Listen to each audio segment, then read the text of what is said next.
The summit will begin shortly. Please find your seats.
The summit will begin momentarily. Please take your seats.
The summit will begin momentarily. Please take your seats.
Good morning, and welcome to the 10th Annual Hiring Our Heroes Military Spouse Employment Summit.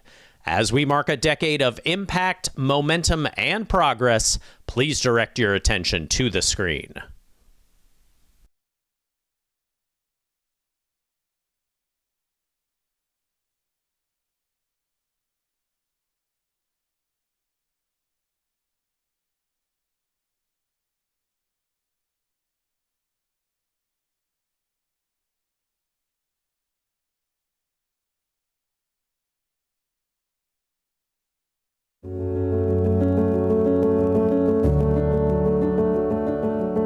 Hey, I'm Marina, and I'm a military spouse. Hi, I'm Brandon Hayes, and I'm a military spouse. My name is Lindsay. I'm an Air Force veteran and a military spouse. Hi, I'm Megan Raleigh, and I'm a military spouse. Hey, I'm Renee, and I'm a military spouse. After following my husband's military career for 25 years, it felt like I restarted a number of times. I would say the biggest challenge has been just finding flexibility in a role and then also being able to grow with that role. As a military spouse, we PCS a lot, and when you're trying to build a career, it's really hard whenever you have to keep starting over. I couldn't have job continuity, and therefore I lacked experience over a few-year period. It got pretty bleak for me. Back-to-back no's kind of made me numb to the whole job searching process. So moving overseas, career options are very limited and rare for military spouses. So what I did was I spent some time volunteering while we were over there. Restarting my career was difficult. My skill sets were rusty, and I was a little nervous about having to address the 3-year gap I had while we were away. Jumping back into trying to find a job, I realized it was pretty difficult to find something that didn't either require a lot of hours, or it was work that was beneath my education level or beneath my experience level. We had just returned from an overseas move, and I was home with my young son in an empty house and camping chairs, and I sat down to pull out my resume.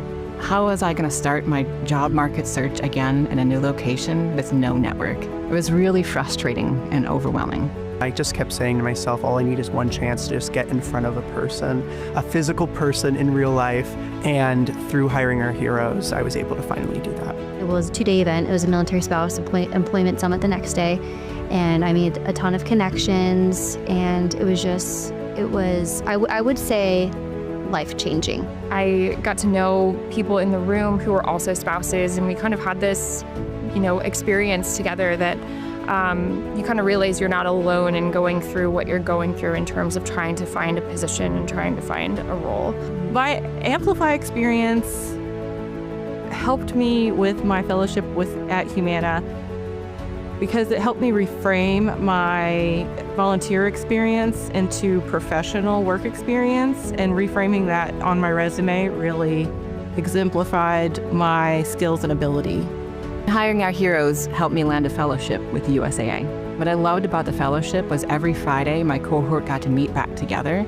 We got to talk about the challenges we were seeing and the excitements and cheer along each other's successes. Hiring Our Heroes reached out to me and suggested that I apply for a position that was coming available. I interviewed over a few weeks and ended up getting the position. When I found California Center for the Arts, I have never felt so lucky. Working here has truly been a dream for me. Peak has really embodied me being a military spouse and just giving me the flexibility that I need. And they've also let me know that if I do PCS, that I can keep my job. Remote work is such a game changer for a military spouse. It allows us to have meaningful careers while also supporting our service member. I am a better mom, a better person, and a better human for working. And what it meant having an employer follow me along the way was his transition was a little bit easier.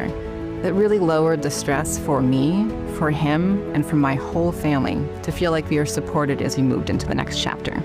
A military spouse will be one of the best investments you'll ever make with your company. Military spouse has the ability to modify themselves as if they were a chameleon and fit the different spaces that you need filled within your company and your organization. Military spouses are equipped to be very adaptable and resilient. We are capable of getting the job done right and supporting our families at the same time. I would like to say thank you to Hiring Our Heroes. Thank you, Hiring Our Heroes, for taking a chance on all of us as military spouses. You've changed my life, you've changed my service member's life, and I can't wait to see what comes next.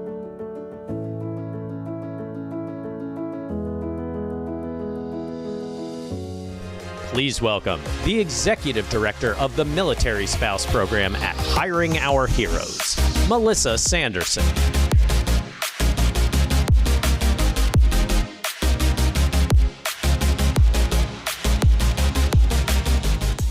I got walkout music. I don't know if that video doesn't fire you up for action. I don't know what will. I was behind stage, ready to run through a wall or a curtain.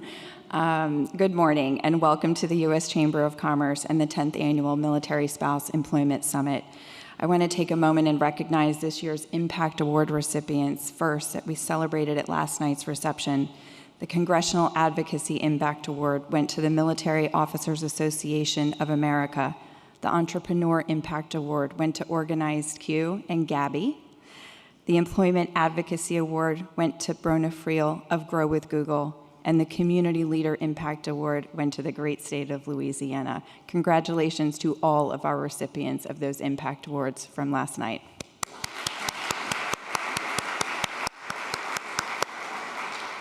And to all of our awardees, thank you for refusing to accept the status quo, for stepping forward when it mattered most, and for leaving a path stronger and better than you found it. Again, congratulations. This year, we gather around a very powerful theme: leadership and legacy. Today, we honor every military spouse, but we are grounded in the legacy of those who came before us, the ones who refused to accept limits, who built what didn't exist, creating space with intention, boldness, and collaboration, who broke barriers without waiting for permission, expanding opportunity and leaving something stronger for those who followed. Because of them, military spouses today aren't just dreaming bigger, they're achieving more than ever before. Our Impact Award for Lifetime Achievement is named for Bonnie Amos, a name that for so many of us represents strength, reassurance, and unwavering belief. Her legacy lives on not just in what she has done, but in every military spouse she has encouraged, every path she's helped make possible, and every moment she reminded us we're going to be okay. 10 years ago, I stood in this very room at the inaugural summit on the brink of leaving behind a 14-year career I had poured myself into to build, following orders that would take me overseas. Bonnie looked at me and said, "You are stronger than you think. You're going to be okay. And when you come home, we will all be here waiting for you." Through her lived experience, she gave me certainty when I could not find it myself. She doesn't know how often I think about that exchange on the hard days, in moments of doubt, or when I'm trying to channel her voice for another military spouse who needs to hear it. Thank you, Bonnie. To me, that is leadership, and that is legacy, and that is what gathers us here today. It's how you make people feel. It's what you pass on. It's what stays long after that moment has passed. This afternoon, we will honor this year's Bonnie Amos Impact Award for Lifetime Achievement. And as I look out across this room, I'm reminded just how fortunate we are to have so many past recipients with us today, still showing up, still leading, and still showing us all what right looks like. And that's exactly the intention behind this year's summit. Yes, there will be powerful conversation today, but let me be very clear. This is not about awareness. We are not here to admire a problem any longer. This is about action, decisive, measurable action, because our military families deserve nothing less than our absolute commitment. And our national security depends on what we do next. Speaking of action and commitment, it's my privilege to be able to introduce our next speaker. People will talk about the tables she's built, the rooms she's opened, and the doors she refused to let remain closed for military spouses. They'll speak to the messages she carried to the Hill, across interviews, on panels and podcasts, anywhere there was an opportunity to drive change. But more than that, they'll remember how she's always shown up. A leader, a builder of strong teams, far beyond the basketball court, a true force multiplier, and a leader whose legacy and impact will be felt for generations to come. Please join me in welcoming our Senior Vice President of Events and Programs here at Hiring Our Heroes, Elizabeth O'Brien.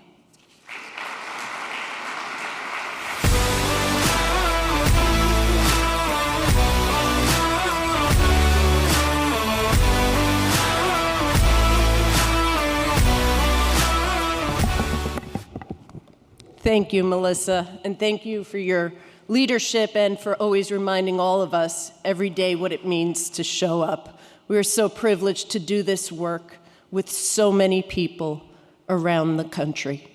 We can never, ever do what we do without our great partners. So first, I want to start by recognizing our presenting sponsor, T-Mobile, our diamond sponsor, Booz Allen, our platinum sponsors, Amazon, Comcast, Deloitte, First Command, Pfizer, Johnson & Johnson, Leidos, Lockheed Martin, Navy Federal Credit Union, Salesforce, USAA, our gold sponsor, Lowe's, our silver sponsor, Capital One, and our supporting sponsor, Project Management Institute. I just want to let you know when we started this a decade ago, maybe we had 2 sponsors. And so look at everybody that keeps showing up. Thank you.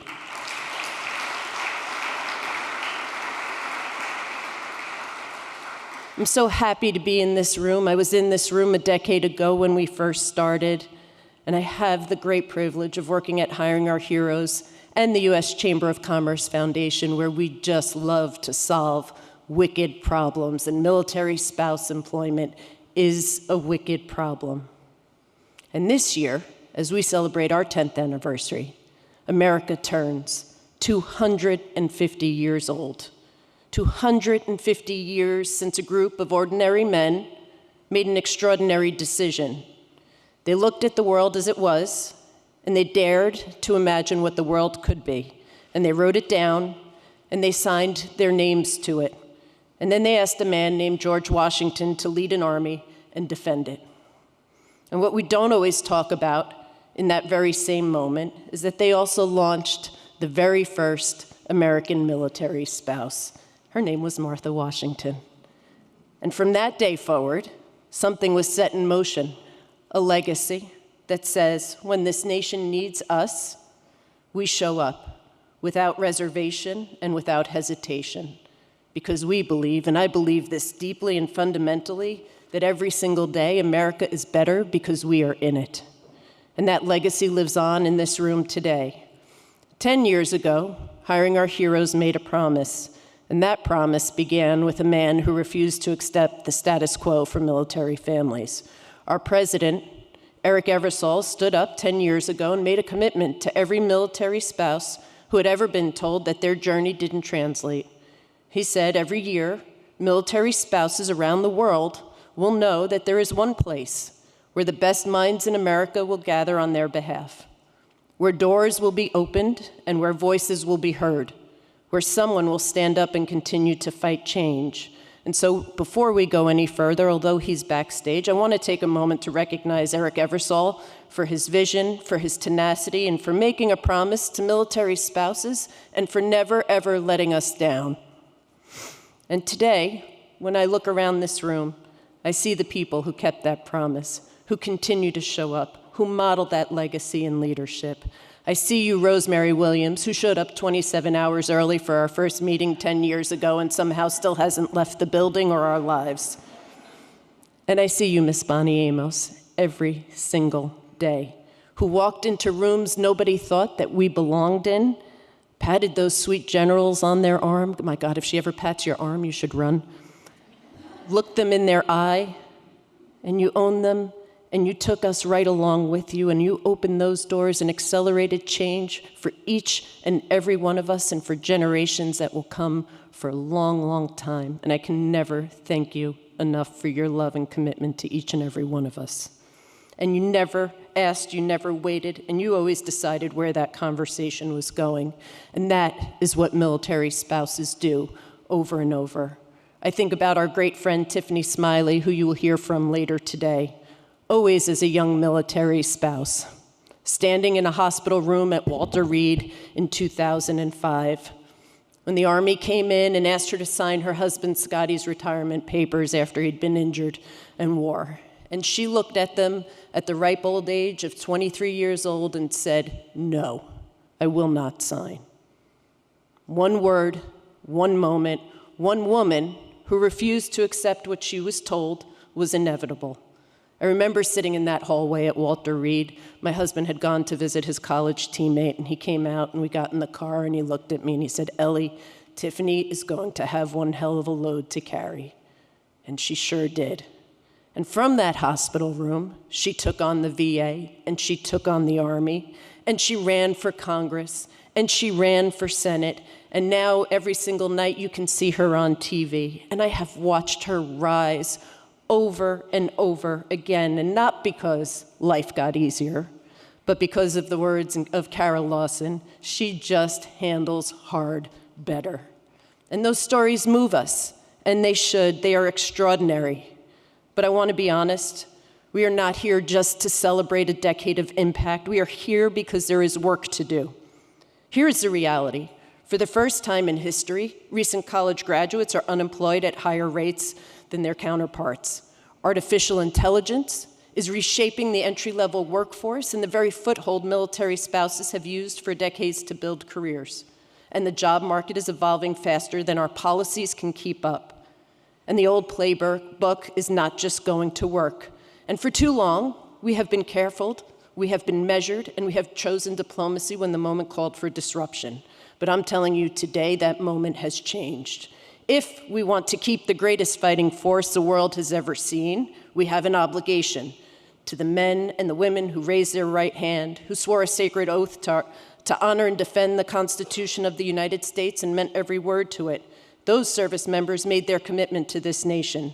And right alongside them, very often as a military spouse who made that commitment too, who never raised a hand in a ceremony or never took an oath, but who has lived one of service so that service members could hold the line.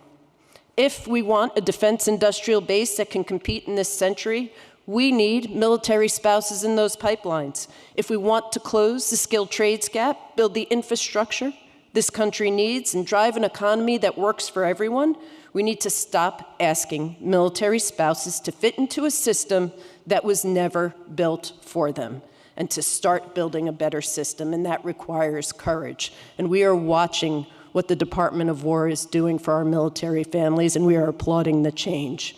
It will require each person in this room and everyone watching from around the world to be willing to make people uncomfortable, to have the conversations that are hard, to push back when pushing back is what is needed. Martha Washington didn't wait. Rosemary Williams has never waited. Bonnie Amos never waits. And Tiffany Smiley sure as hell didn't wait for permission, and neither can we. 250 years ago, our founders didn't just build a government, they made a promise that in this nation, if you work hard, if you sacrifice, and if you show up, you have a fair shot at a good life and at a prosperous life, and a life that you have earned through hard work. And that promise has always had a name. It is the American dream. And military spouses have lived that dream and fought for that dream in ways that our country often doesn't stop to recognize. And they have done all of this, not in spite of their service, but because of it. Because they are exactly the kind of people this nation was built on. And so when we fight for military spouse employment, we are fighting for the soul of the American promise. We're fighting for a nation that is stronger, more competitive, more prosperous, because it finally decided to fully invest in the people who have already invested in it. And that is the work of this summit. That is the legacy that we carry. That is the future we are building together. And today, we begin the next chapter, not because it's easy. It won't be. It never is, and it never has been. But because it is necessary and it is right, and because the legacy of every military spouse who came before us and the promise of every generation to come demands nothing less. Let us honor that legacy, not just with our words, but with our work, and let us build a more prosperous nation. Thank you.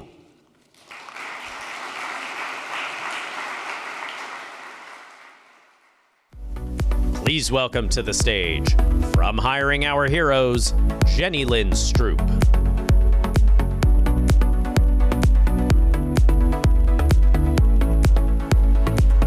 Good morning, everyone. It's my pleasure to introduce Clint Odom, Vice President of Strategic Alliances and External Affairs at T-Mobile, our presenting sponsor for this year's Military Spouse Employment Summit. In his role, Clint leads efforts to advance T-Mobile's public policy priorities and strengthen partnerships with community organizations, nonprofits, and key stakeholders, driving impact on issues like broadband access, digital equity, privacy, and connectivity. His work reflects deep commitment to expanding opportunity and ensuring more Americans, especially military families, can access meaningful careers in today's economy. Clint brings an exceptional breadth of experience across government, policy, and advocacy sectors. Prior to joining T-Mobile, he served as the Vice President for Policy and Advocacy at the National Urban League, where he also led the Washington Bureau. He spent a decade in the United States Senate serving as a legislative director, as well as general counsel roles in supporting Senate leadership on commerce and telecommunication policy. He has also served as a senior advisor at the Federal Communications Commission and began his legal career as a federal law clerk. Clint's leadership across sectors underscores the critical role partnerships play in driving real workforce and policy outcomes. Please join me in welcoming Clint Odom.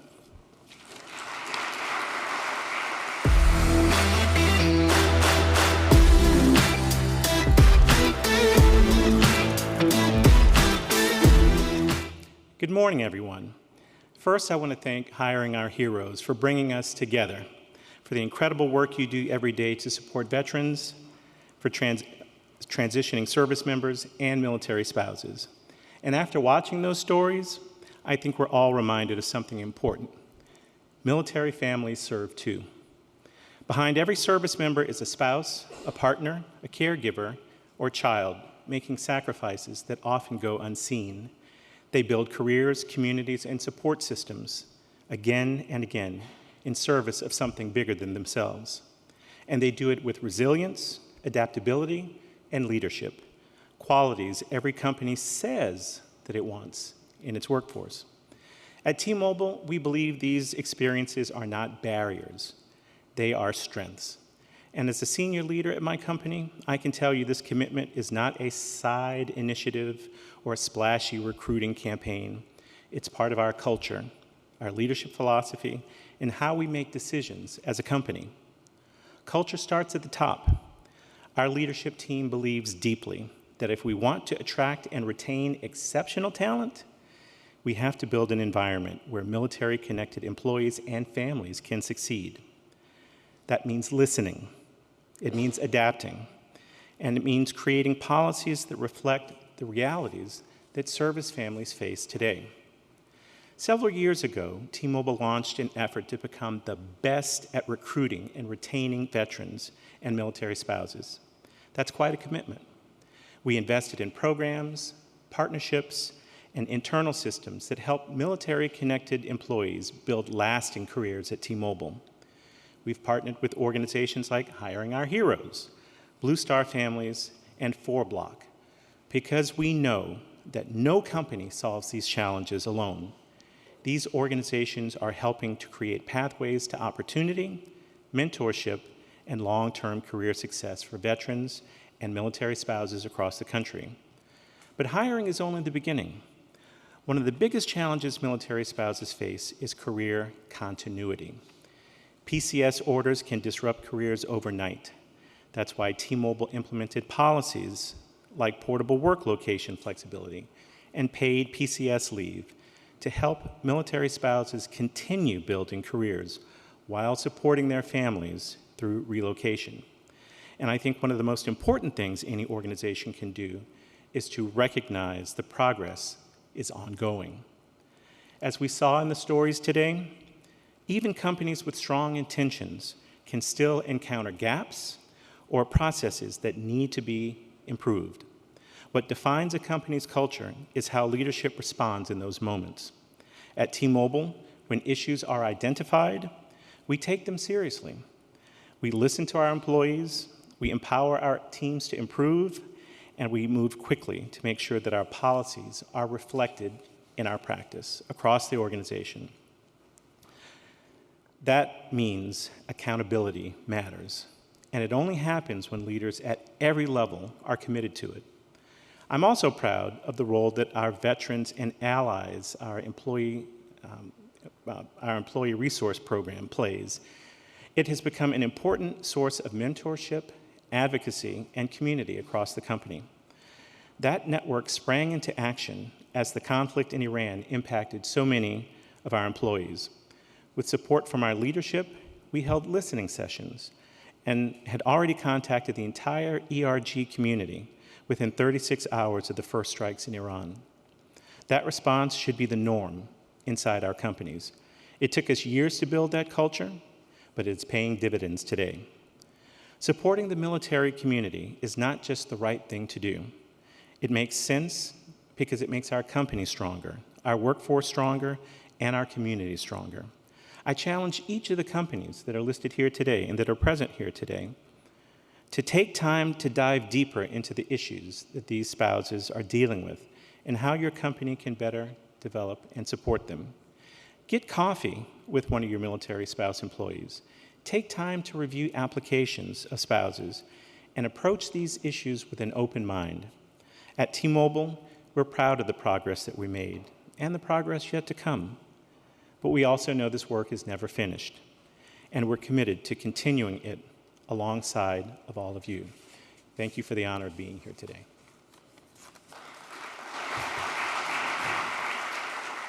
Building a career as a military spouse isn't easy. Frequent moves and constant uncertainty force tough choices to support our families. When I was looking for a job, T-Mobile was a company that checked all the boxes that I was looking for. At T-Mobile, one of our core values is to dream big and deliver. And I think that offering support to military families and military spouses like this is crucial to allowing us to do just that. We are a company that adapts, listens, and is committed to supporting careers of military spouses and veterans, not just in policy, but in practice. We offer meaningful support to military families, like flexible work locations for PCS moves and dedicated leave so you're not forced to use PTO during a transition. What I love most about working at T-Mobile is that they genuinely understand the unique challenges that military spouses face. The flexibility they offer, especially the ability to work remote, has been life-changing for me and my family. It allows me to show up for my career while also navigating life. Having that support allowed me to move across the country and start with my team on the right foot, focused on my work, instead of trying to manage that move by myself. I didn't have to choose between supporting my family and building a meaningful career. Having that kind of support makes all the difference, and it's something I'm incredibly grateful for. And now, for our first panel, Breaking the Model, Creating New Pathways for Military Spouse Talent, presented by USAA. Please welcome our moderator, Hiring Our Heroes Ambassador, the Honorable Rosemary Williams.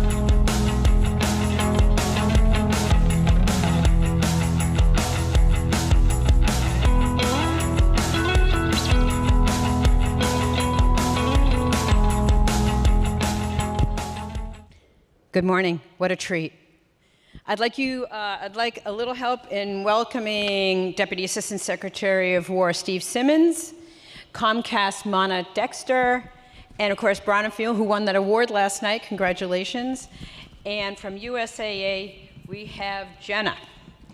Jenna, I'm having I want to make sure I get your name right because I've been practicing all morning. Jenna Saucedo Herrera. How'd I do? You nailed it. Thank you. I feel good about that. So we're going to get right to it because the level of experience and expertise on this panel is really extraordinary, and I think right off the bat we're going to learn some wonderful things. Steve, I'm going to start with you, of course. having sat in the seat where you are right now, it's an awesome task. If you can imagine, it's like something like 25 business lines, $1 billion, and over 150 employees or something like that. And it runs the entire gamut of the wellness and well-being of military community and families. So we're going to focus on military spouse employment. 10 years ago, we were really fixated on awareness. And as Liz described earlier, it really was a battle to walk into a room and convince people of the business value of hiring military spouses, and also the national security element, and frankly, the moral imperative of taking care of our troops. Talk to us a little bit right now from a policy and systems perspective. What is changing? What have you taken on to change to enable scalable and portable career pathways that support force readiness? Well, Rosemary, it's not without trying, right? And we talk about policy, systems, effort. We've been working on this for 10 years, and really probably longer than that. But the focus has always been awareness, hire a military spouse, do your part, things like that. But we're still here, and I think the challenge is we're still stuck at this 20% wall. 20% military spouse unemployment, underemployment is also an issue. Mm-hmm. Very, very aware of that, and so. I don't know that this is a policy or systems issue directly. And why I say that is we have policies, we have systems, and if somebody's got the policy you need me to sign, I'll sign it right now, right here. But I just don't think that that's going to change it. So what we need is a culture change. And why I say this is, we look back 20, 25 years ago, we had a veteran unemployment crisis in America, and we were doing a lot of work around it, and it didn't change until companies, government, private sector, the nonprofits all said, hey, enough's enough. We got to change it. Go hire a veteran, change it for your company, and overnight it started to go away, and it went away very fast because companies realized, hey, I need leadership, I need strong workers in my industry. Go hire a veteran, and go find a transitioning military member, hire him, and immediately HR went after it, and we're standing here today, in Hiring Heroes. That's one of the many organizations that formed out of that. So we need to do the same with spouse unemployment, spouse underemployment, and the reason I say that is this is a readiness issue. The warrior ethos, it does start at home, and if our spouses are not part of that system, if they're not employed gainfully. We see this affect retention. We see this affect financial readiness. We see this affect so many of the issues that plague our military families, and that seems to go away when spouses have not just a job but a career that can do where they can thrive on their own in concert with their military service member. So they've got a job that's flexible. It allows them to support their military member along the way, but then allows them to thrive. And believe it or not, those spouses are incredibly well done. So they're incredibly talented. They're typically more educated than their service member. They're 43% have masters or doctorates. So when you talk about a workforce, and I keep having companies saying I can't find enough employees. Well, I've got a job market pool. I've got a talent pool here that is overqualified yet needs jobs. So how do we solve this? So I think this is going to be a whole of government effort. It's going to be a whole of society effort. Yeah, and I love this concept of a cultural shift because we've been in the same groove for 10 years. So can you talk off a couple of those policy changes, personnel changes, how you are re-attacking it to get unstuck and go to the next level? Yeah, and I think the best decision I've made so far, and not many decisions, but the best one honestly has been standing up the Office of Spouse Employment. We looked at it. We had some of our team in a spouse employment office, but we stood up the Office of Spouse Employment, director level position. It's right there, and really they were designed and they've been purposely built to be a coordinator and a facilitator of not just spouse employment, but champion and push everybody towards solving this. So getting the Office of Spouse Employment stood up. We've got a directorate now at the top of government that has everybody's attention and can focus on not just spouse employment, but attacking the root causes of problems. And we see a lot of root causes that drive spouse employment, child care, PCSs, just to name a few. Mm-hmm. And so getting that Office of Spouse Employment up to actually go after that and engage on those fronts as well and inform other directorates that control this, that's important. Additionally, what we've done is we've moved the Career Accelerator pilot to a Career Accelerator program. And for those of you that are not familiar with that, that is a fellowship. It's SkillBridge for military spouses. And so, it's giving military spouses an entry point to industry. And, what we're seeing is, an 80 to 90% job placement rate. Spouses are starting off with, $60,000 to $90,000 job offers out of the gate. So, these are careers. And we're putting, the spouses, we're giving them the confidence, like, hey, I can do this job. We're proving to industry, yes, military spouses can do this job if you give them the chance. And we're seeing some great success there. And then lastly, the military spouse employment partnership. This one, we're really working to give this thing teeth and make this a viable program that supports employers and makes it easy for them to use, easy for them to access military talent. But we can't do it without all of you, and we can't do it without the many, many partners and everybody selecting to say, we're going to use this. I love that. And I'm glad you brought up veteran unemployment, because once it was attacked, it went from being extraordinarily high over the civilian counterpart to actually below. We're now enjoying a very, very low unemployment rate among veterans, and to follow the track for military spouses would be terrific. And one of the things you did that I love, and Mona, this is coming at you just as a warning, you took the directorate for military, you created the directorate, so now they respond to you. They're not buried or layered, and I mean buried not in a pejorative way. And your leadership are all military spouses who have lived the dream, but also have a level of expertise that is almost unmatched at the level that they're working. And so at Comcast, which congratulations and thank you for that. Now at Comcast, honestly, Mona, we're your vice president, which is terrific. When you came on board, you followed kind of a legend. She was awesome. God bless Carol. And you, as a military spouse, came in with fresh look. And so talk to us, and Comcast has done remarkable work. Your leadership has always been behind it and promoting it. Tell us a little bit, when you're talking about operating at scale, what have you learned in your role at Comcast about re-engineering the roles and career pathways so that spouses aren't just hired into jobs, but positioned for long-term success, growth, and advancement? Sure. Well, thank you for that. It's great to be here.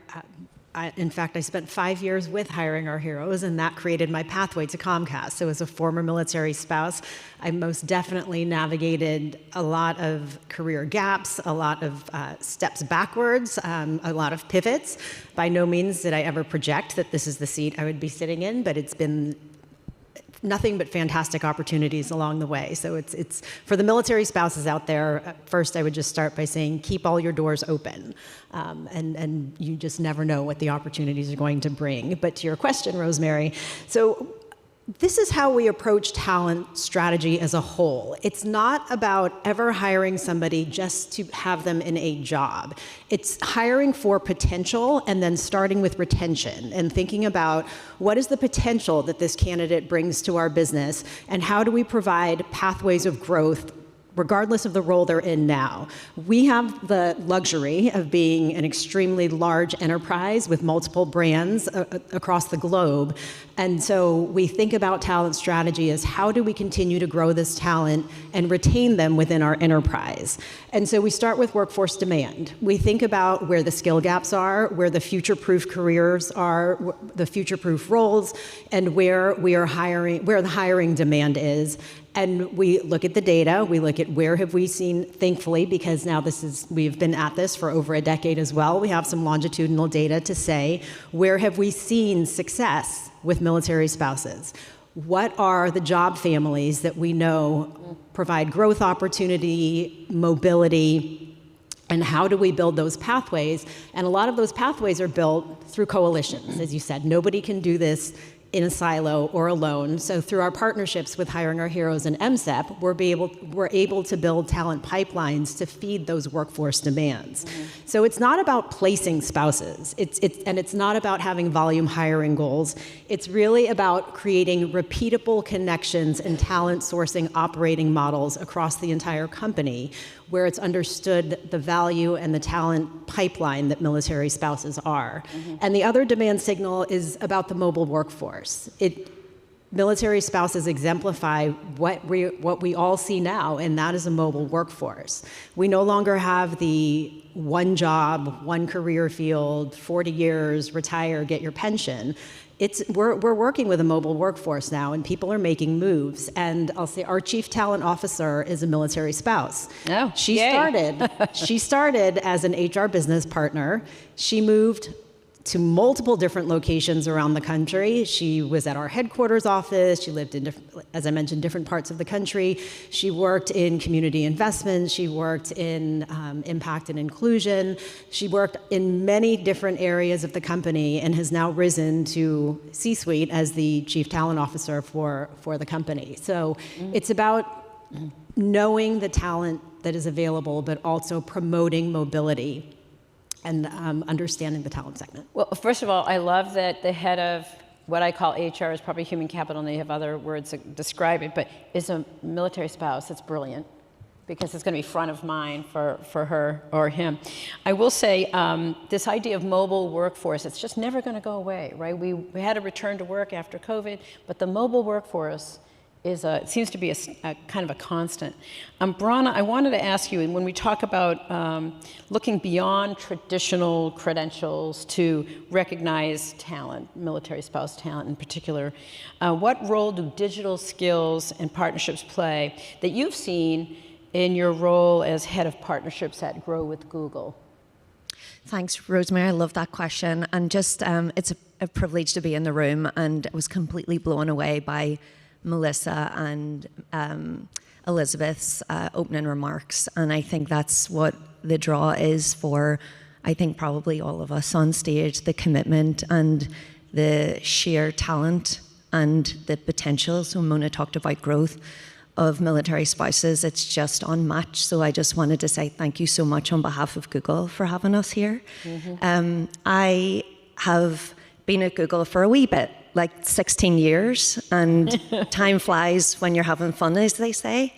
And for the past 7 odd years, I've had the honor to work with Liz and team on Hiring Our Heroes, and specifically the Career Forward program. That's our cornerstone skilling program that brings people through high growth, in-demand job training for jobs that are and I love what you said, that are growing and also in demand. So, we think about cybersecurity, IT support, project management, and so on. And, over that time, we have graduated 450,000 folks in the US, a high proportion of those coming from, obviously, great partnerships like Hiring Our Heroes. And I think most importantly, we talk about and we think about impact. So 70% of those report a positive job outcome, and we think about that as a pay rise, a promotion, or a new job. Now, in this AI era that we all find ourselves upskilling and reskilling on the daily, like I am bronze on the team leaderboard, so I have my work cut out, but I think it's important to acknowledge that this is a learning curve, and a very steep learning curve for all of us. And so we have gone back to refresh all of those certificates to make sure that there's AI skills and training built into each of those. When I think about the project management certificate, for example, which a high proportion of military spouses through the Career Forward program have taken, we start talking about leveraging agents, for example, so that you can up-level your own work and put your unique talents to work in a better place, so that you can kind of deploy agents and manage those to do the tactical work on the bottom end of the scale. So we're really excited. Sometimes our founder, Larry Page, says uncomfortably excited, so that's probably what I would say.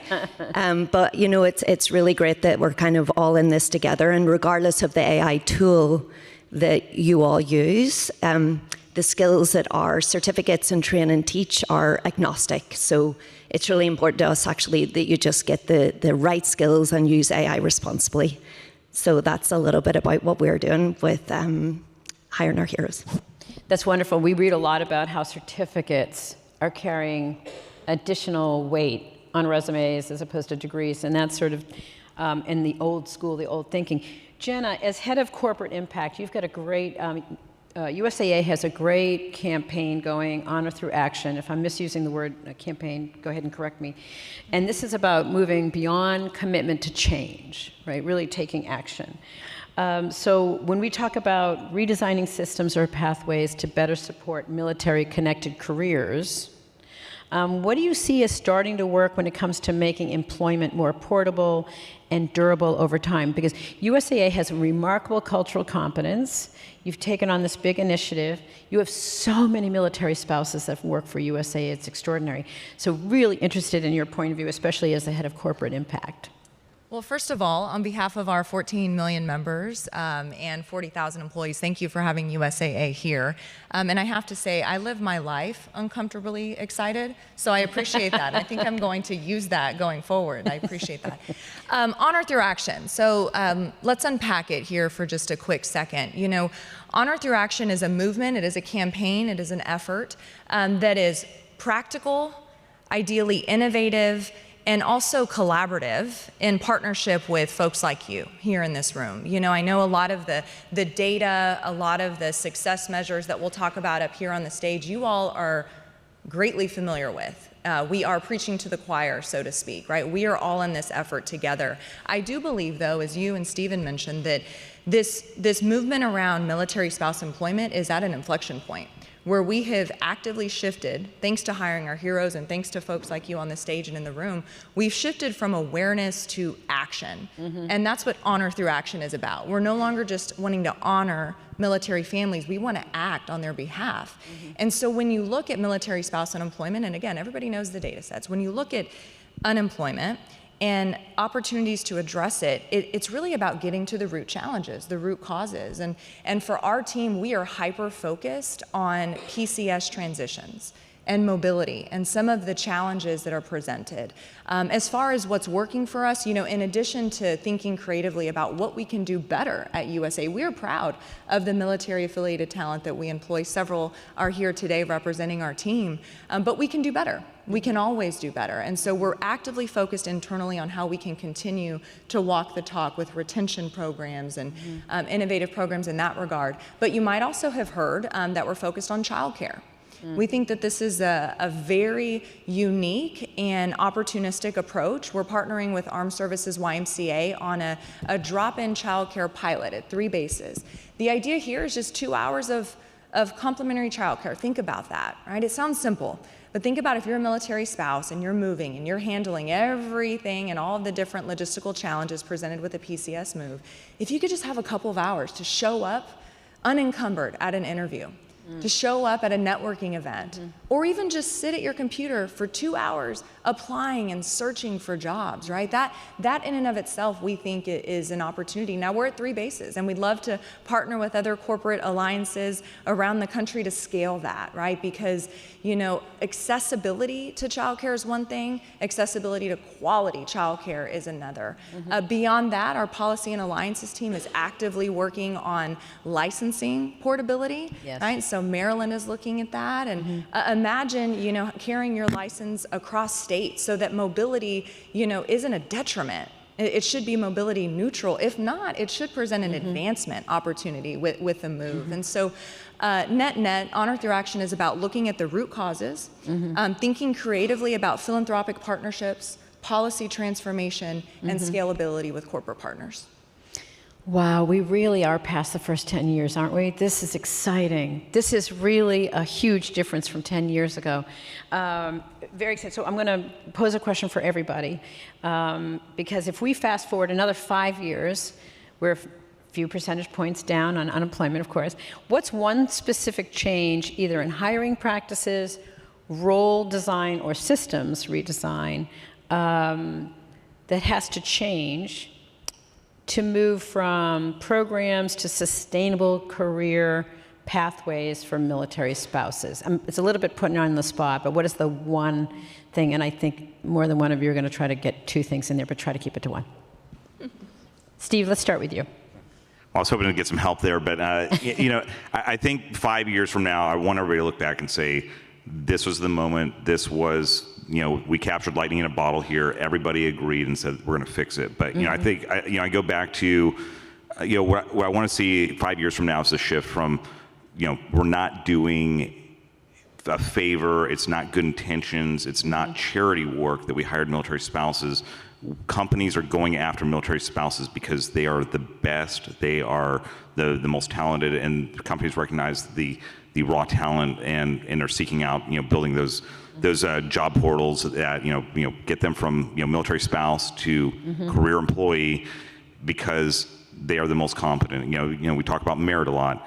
Military spouses, give them a chance and they will outperform their peers in the civilian sector every time. Yep. And so that's where I want to see is that culture shift to happen. Got it. So you're going to the culture shift, which I embrace fully. How about you, Mona? Do you have one change that can jettison to success in about 5 years? Well, definitely double click on the fact that we are seeing progress and action. Military spouses, they're a forcing function. They have taught us where traditional career design breaks, right? And so it's teaching us how to fix that. And it's not just going to be for military spouses, it's going to be for the workforce as a whole. So we will know that we have moved from just a program or a specific initiative to scale when military spouses are no longer having to navigate through exceptions. It shouldn't be an exception. It should be how we take care of our talent as a whole, as an entire workforce, and think about segmentation and the unique needs of each talent segment in our companies and in our industries, because that's what it's all about. The one change that it would be, Mona, is that a heavier, because based on your earlier answer, is it a heavier reliance on data and outcomes, and that will drive the change, do you think? Because you do an extraordinary job of taking in data and looking at what works and doesn't work. Yes, definitely making data-driven decisions, because that's how we all get buy-in, right? And that's how we get investment, but also making the investment. So we have a special HR service delivery team that is our military concierge team that helps spouses navigate PCS or deployment-related moves. So we can work our hardest to retain that talent in the company. And not just that, but if we can't find a role, talk to one of our partners and say, maybe there's something here, or through MSEP. It's a whole coalition approach. I love it.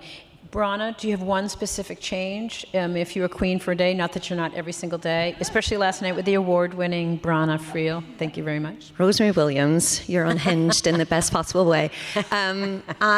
So Liz touched upon it in her opening remarks, and I very much agree that entry-level jobs as we know them now are set to change. So if we're thinking about the next 5 years, what do they look like? How are they up-leveled?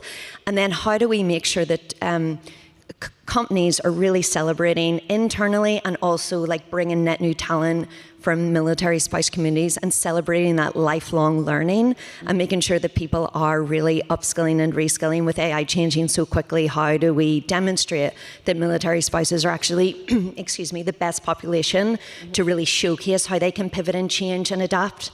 And so I'm really uncomfortably excited to see how this will play out. Wonderful. Jenna, as someone who has so many military spouses in your company and also as your clients and customers, what's the one change you think that could really move the needle so 5 years from now we're celebrating something significant? Portability. Today we live in a globally connected and integrated economy. And we see hiring military spouses as a competitive advantage for USAA. Corporate America should see hiring military spouses as a competitive advantage for our economy. When we get there, and when we truly think about portability of these military spouses, not just within USAA or Comcast or Google, but across all of corporate America, that's when we'll have unlocked the true value of military spouses. That's fantastic. Now, Steve, I'm going to put you on the spot. I saw you nodding. Did you want to add anything to Jenna's remarks?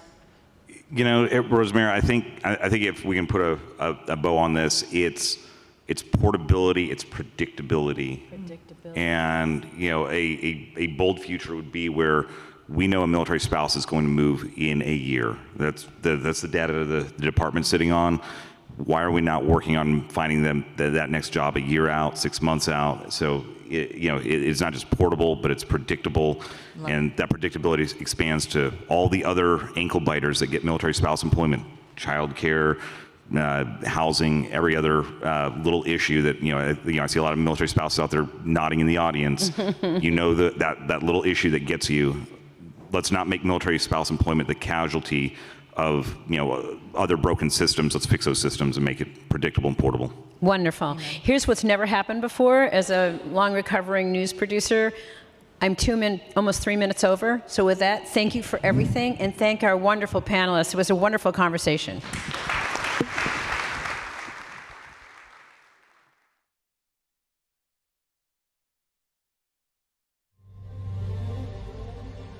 Over a century ago, 25 soldiers made a promise to always have each other's backs. That promise is more than our history. It's our mission. Serving those who serve our country, their families, and future generations. And today, we're taking our advocacy for them to the next level. For veterans and spouses on the hunt for their next career, we champion the unique skills they have to offer. For those living for today and dreaming about tomorrow, we give them the financial tools and resources they need to meet their goals. And for those fighting the quiet battles no one sees, we rally to help them rise above the challenges. At USAA, we believe taking care of those who serve is a shared responsibility. With Honor Through Action, we're committing $500 million over 5 years to improve the quality of life of the military community by helping them build meaningful careers, achieve financial security, and care for their overall well-being. Honor Through Action unites private, public, nonprofit partners to drive life-changing outcomes and lasting systemic change. Because at USAA, turning commitment into action and purpose into impact is taking care of our own. And now, a special fireside chat. Joining the conversation, please welcome the President of Hiring Our Heroes, Eric Eversole, and the Deputy Undersecretary of War for Personnel and Readiness, the Honorable Sean O'Keefe.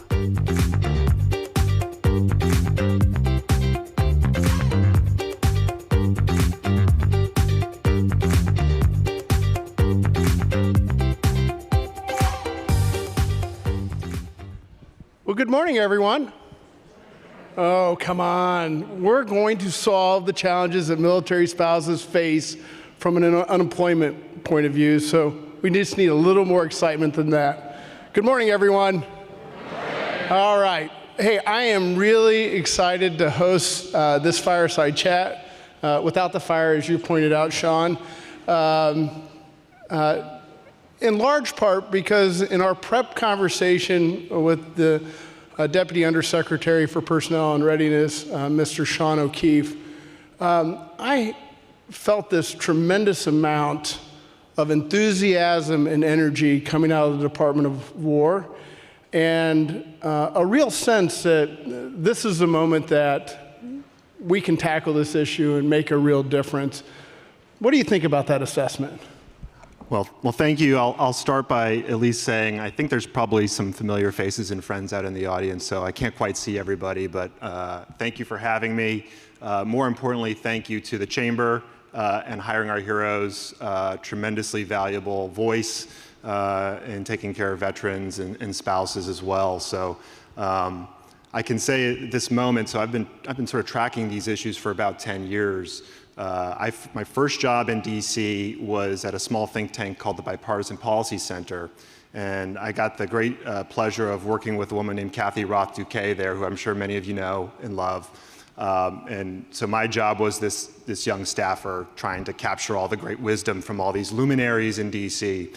And this is, I found it, preparation for this, I kind of went back and looked at the report we wrote then, and it's so relevant today. We wrote, if the conditions of military life force service members to choose between their family's well-being and a military career, the family's going to win.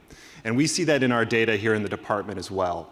So we've made a lot of progress in 10 years. I think we're at an inflection point now I heard a little bit of the last panel, a lot of great work being done in the private sector space, and we're trying to do our part in the government side of here to meet the private sector where they are. So it's a great point in time to be there. Just a few data points. I'm a big believer in the quote, in God we trust, everyone else bring data. That's where I come at this from. In the 70s, when we had the all-volunteer force, about 30% of married couples in the country were dual earners. When I wrote this report with the team in 2016, we were at about 60%. In just the last 10 years, we've increased to 66% of American married couples with children under 18 are dual earners. So that is where the American economy is shifting. I think we're fooling ourselves if we don't think the military, which is representative of American society, isn't moving in that direction as well. So all the more reason to focus on this very important topic. Well, thank you for that. And from your perspective, beyond just the data, why is this moment different? Different for this administration, different for this department? How are you leaning in on these issues? Well, so I appreciate at least the endorsement. I think we're putting a ton of effort into this. It's an area where I know the Secretary's focus. My boss, Undersecretary Tata, is put a very ambitious goal out there of reducing spouse unemployment by 5 points, so we've got to deliver on that. One other interesting survey point for you, we've got all this surveys. I'm sure if we've got military spouses in the audience, you've taken these surveys over time, and you may wonder if anyone ever pays attention to them. Well, I do very closely. In 2024, we did an active duty spouse survey. So it's a little dated, a couple years old now, but at that time, roughly 32% of spouses were in favor of leaving the military, which was an all-time high. So we know from other surveys for married service members, the most important factor in whether someone decides to retain or separate or retire is the support of their spouse. So for those reasons, this is incredibly important from a readiness perspective. We don't want to lose the incredible talent that we have on active duty. Doing so means that we keep the spouses supporting the military lifestyle more broadly, and if they're interested in pursuing their own career ambitions, that we're able to support that. Yeah, I really appreciate that sentiment and those efforts. One of the things that we've seen over the years, and I've been in this job nearly 14 years now, is that there's a lot of fragmentation in the ecosystem, that oftentimes there's organizations working separately from corporations and corporations working separately from government agencies. Can you talk a little bit about the private and public sector partnerships that you're forming, and really how do we help address the fragmentation that's existed? Yeah. So this is my first job in the Pentagon, and one thing I've learned is over the last 7-8 months is it's very easy to get distracted and go venture away for very important things. Obviously, operational things happen all the time in the building, but having one person who can focus on a goal over the course of, in our case, an administration, that's why I think the Office of Spouse Employment, where we have one central focus whose job it is to work private sector, public sector, and how we can take advantage of the tremendous energy in this area. One thing, again, going back to the data, only about 25% of active duty spouses work for the government. So that means the vast majority, about half of them, are in the private sector for-profit space, another 20% are in nonprofits, and we've got some individual business owners, small business owners themselves. So government's always going to be the minority share in spouse employment. We really need to rely and lean heavily into the private sector, because that's where already our spouses are doing most of the work. So all that to say is incredibly appreciative of this forum, the Chamber for recognizing that as well. We're doing everything we can to provide employment opportunities in the government because it's in our interest for multiple reasons. So things like direct hire authorities, non-competitive hire authorities, these are policy levers that we can pull in the building. I'd love to do them government-wide. We've got some special authorities in Department of War that other agencies don't have. So there's more we can do to partner across federal government, state and local as well, but really my view is we're already in a space where the majority of spouses are in the private sector, and anything we can do to make that easier.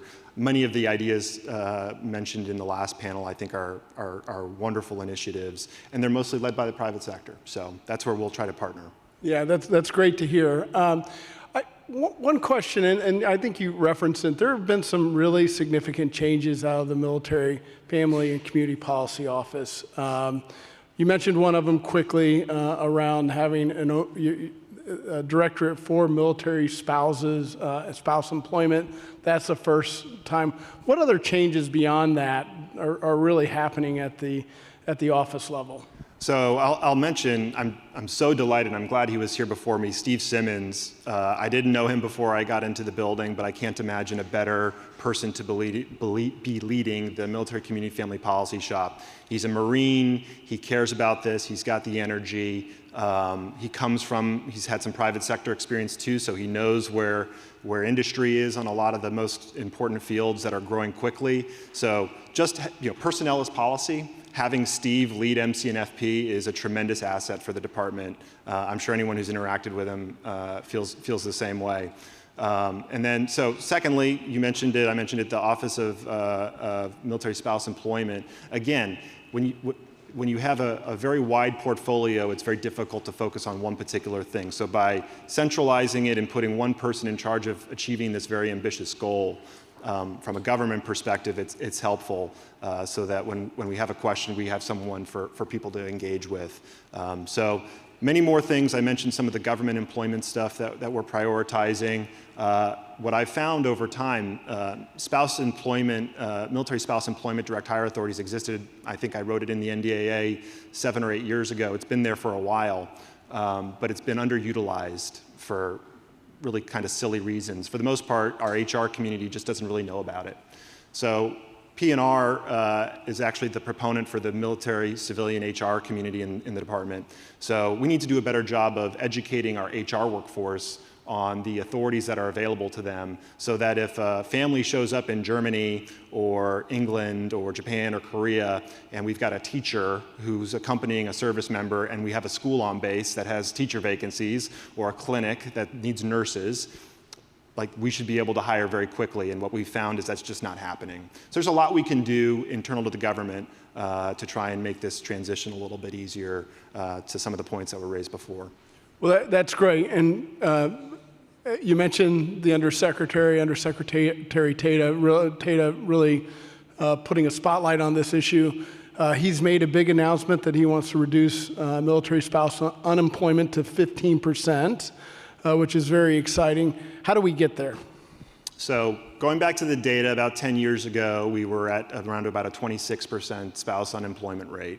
We're sitting at about a 20% rate now. So we did 5-6% over 10 years. And obviously a much more aggressive goal to get from 20 down to 15. The way I'm thinking about it is we do have examples of success. Two I'll mention. So male spouse unemployment, of which is a growing number in the military, of male spouses of active duty service members, that went down from 26% in 2017 and it's down to 16% in 2024. So they're lower on average. Other one is officer spouses, where we went from a 19% unemployment in 2017 to about 13% now. So what are we doing, or what is going well for those two populations, and how can we take some of those lessons learned and apply them to enlisted spouses, to female spouses, which are still the vast majority? Where can we help shape our policy options to address those problems? Because if we get at the enlisted spouse population, if we get at the female spouse population, we will drive down the overall number from 20 down to the levels that we're seeing in those other communities. One of the programs that we believe is a game changer that the department is now managing is the Career Accelerator Program. You want to talk a little bit about the Career Accelerator Program and how it's working? Yeah, I'm really excited about it. It was a pilot program for about 3 or 4 years. And we've as of the beginning of 2026, it's now a program of record. some great tools out there for spouses looking to, as I mentioned before, get into jobs in the private sector, which is where the vast majority of them are already, so what can we do to help? I think it will be particularly helpful at that much larger population of enlisted spouses who have a higher overall unemployment rate. Just some data on it. The pilot program, we had about 4,800 people apply, about 3,000 spouses were accepted into the fellowship pool, and then of that 3,000, about 1,000 were actually placed into an apprenticeship, internship type program. And then of that 1,000, about 80% of them completed, so 800 or so, and then 300 spouses of that program were then hired by the company that they were matched to. So you start whittling down the numbers. It worked well for those 300. I'm sure that there were benefits for even those who weren't eventually placed with the company that they interned with, some valuable skills there. My data is a little stale on the permanent program that we launched in 2020 on January 5th of this year. We had about 1,000 applications as of end of February, about 500 in the candidate pool, and at that point, only 5 that had been matched. So I guess my question, and this is really one for you all in the chamber and some of the private sector participants, is how can we make this program more useful to you? I fully agree with what Steve Simmons said, where military spouses, my end state is largely what we've done with the veteran unemployment rate, where veteran unemployment is lower than the American unemployment rate more broadly. Why is that? Because veterans are incredible. They're better educated than the average American. They've got discipline. They're just assets to any company looking to hire. Military spouses are the same. They've got higher levels of education than the average American. 18% of them have advanced degrees. That's about 5 points higher than the American public. They're incredibly well qualified. There's a theory of assortative mating out there where high quality people marry other high quality people. So just by the nature of it, military spouses and military service members are both high quality, possessing many of the same traits and skills. So my goal is that they should be looked upon as an asset to anyone trying to hire, including the government for that matter. So all that to say is I think there's probably opportunities for us to make that program more useful to the private sector.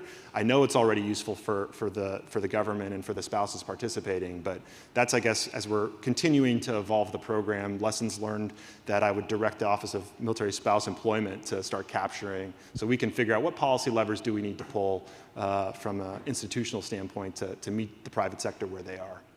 That's great. Sean, you got a room full of employers here, many more watching the live stream. What would you tell those employers, and you mentioned some of this around military spouses and how they can get involved? Yeah, I'd just reiterate what my last point here is, again, I fully agree with Steve. The end state here is that everyone recognizes that military spouses are some of the most capable people in our country.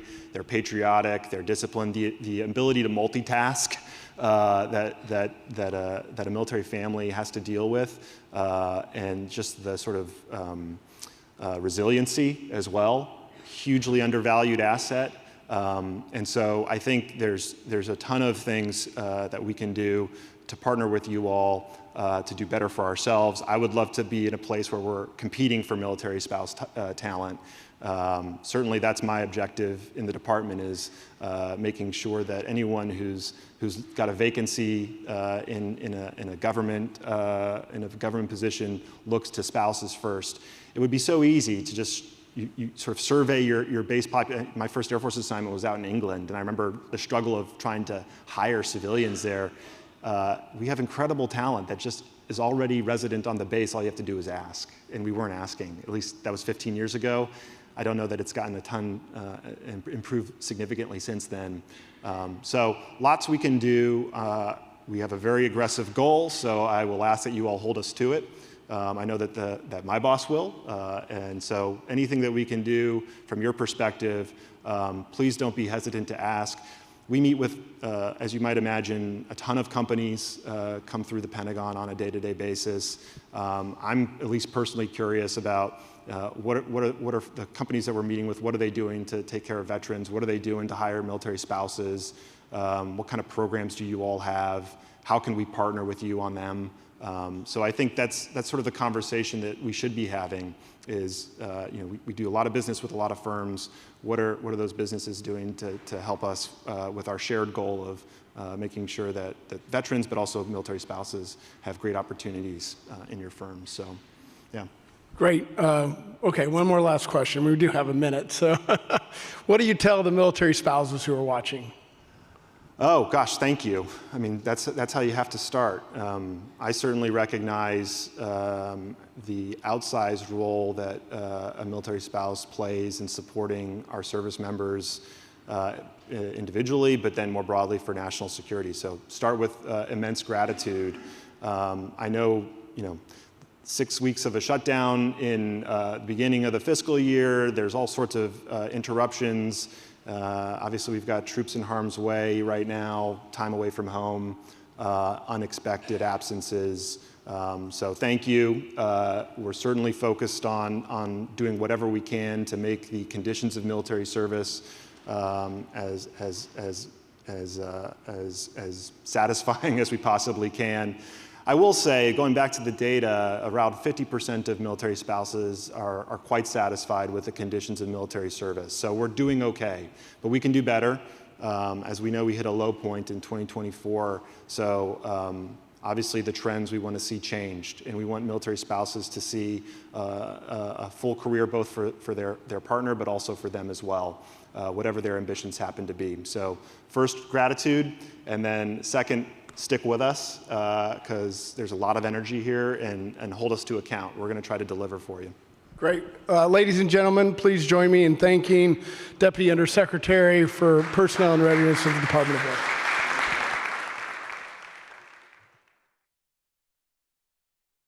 Hi, Kendra. Hi. Can you share with me what is the Military Spouse Programs here at First Command? Absolutely. If you'll come follow me, I'd love to tell you all about it. Hi, I'm Dr. Kendra Lowe, Director of Military Spouse Programs here at First Command. Our Military Spouse Program consists of initiatives that support our 4 pillars of our strategic initiatives, the first being financial readiness of our military spouses. Second, recruiting their talent. Third, retaining the current talent we have here at First Command, and finally going out and recognizing excellence both within our organization and at a national level.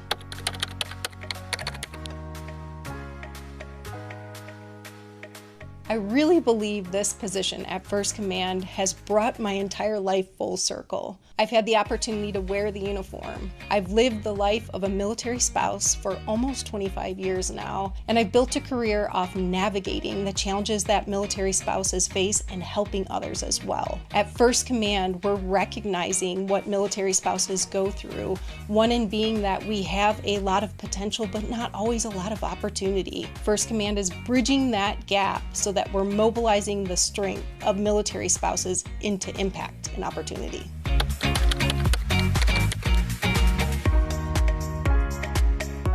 First Command does a fantastic job of meeting military spouses where they're at, and I'll offer you a personal example. During my hiring process and interview process, one of the first questions they asked me was, Kendra, where do you see yourself in First Command in 5 years? Maybe not a profound question for some. For me, in 25 years of hiring and job interviews, I've never been asked that question.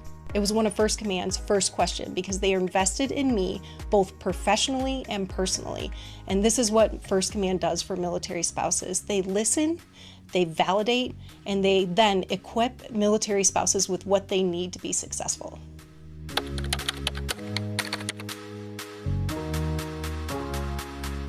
Military spouses are built for the modern workforce. We've been building resumes our entire lives, just in non-traditional ways. Those skills, attributes, and abilities that we typically see don't always look the same for military spouses. Thanks so much for chatting with me. It's clear that military spouses bring incredible value to the workplace.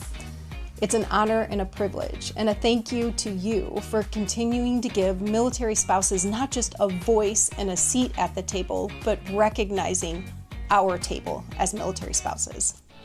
Our next panel discussion, Built to Last, Activating Networks That Drive Outcomes, is presented by Leidos. Please welcome back our moderator from Hiring Our Heroes, Jenny Lynn Stroop.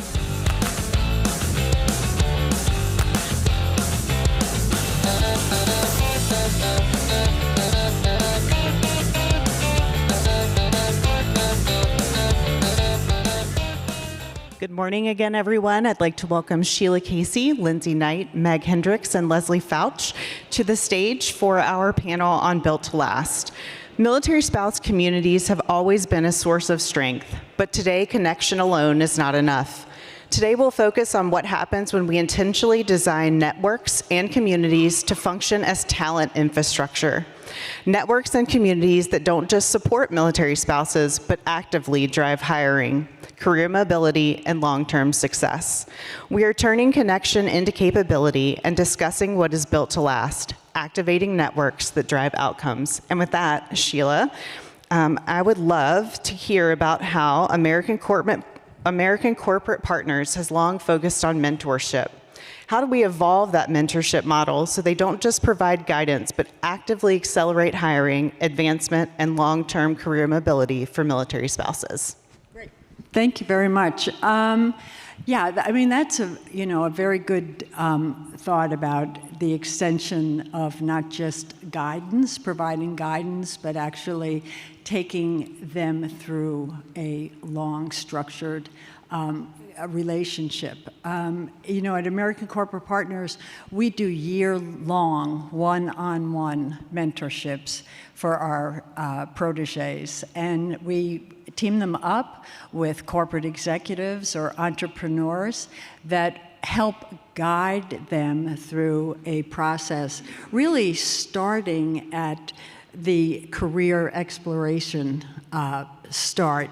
For many military spouses who are just thinking about re-entering the workforce or thinking about a career change or actually just trying to figure out how to advance in the careers they're already in, it's a tremendous help to get to sort those things out with a corporate executive or somebody who is an entrepreneur, because we do have a lot of military spouses who are starting their own businesses. They also, in this in this structured program that they do, resumes, help people with resumes. We know what a burden that is in translating what we do. Also, interview prep. Some people are very, very good at that and do a good job, and others have need some help with figuring out how to talk about the gaps in their resumes and also to talk about really the skills and the experience that they have had over the years, whether it's in the workforce or outside of that in volunteer work. The other thing is the networking. I think military spouses are excellent at networking, but what a mentorship can do for you is open that aperture and get into the networks of those mentors that are working with you, which is a big deal, because when we pair these people, it's based on comparable careers, different levels of leadership, and location is another pairing thing that we aspect of it, as well. And then the last part of it really is the career coaching and the professional development, because that getting a job is the first piece. Okay, but keeping that job and advancing in that job is really what's very important. So as somebody can help you figure out situations, you have an outside person to talk about situations that might arise, or how to advocate for yourself once you're in those positions to advance and help your career.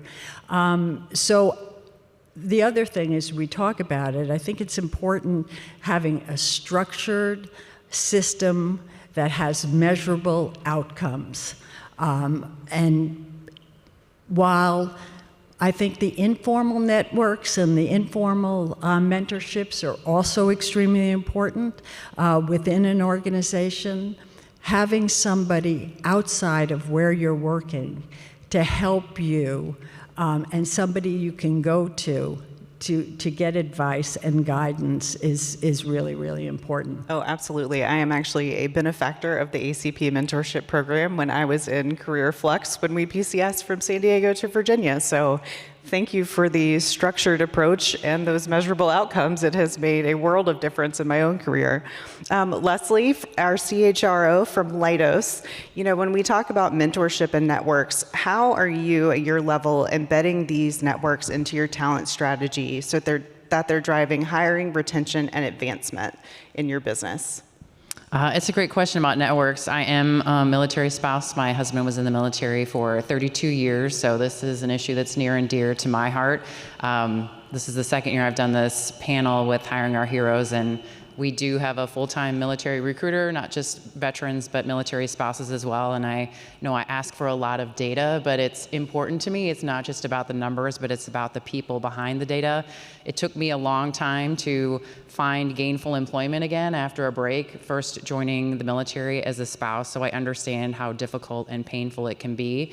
But from a network perspective, what I think is important to Leidos is not only internal networking, but external networking. We have a lot of great external partnerships to make sure that we have enough avenues coming in. I think the easy part is once you're in the company, finding the solutions. I think it's much easier to have those options, but just getting your foot in the door, I know for myself and a lot of folks that I talk to, that's the hardest part, is to just get a job at a company that you want to work at.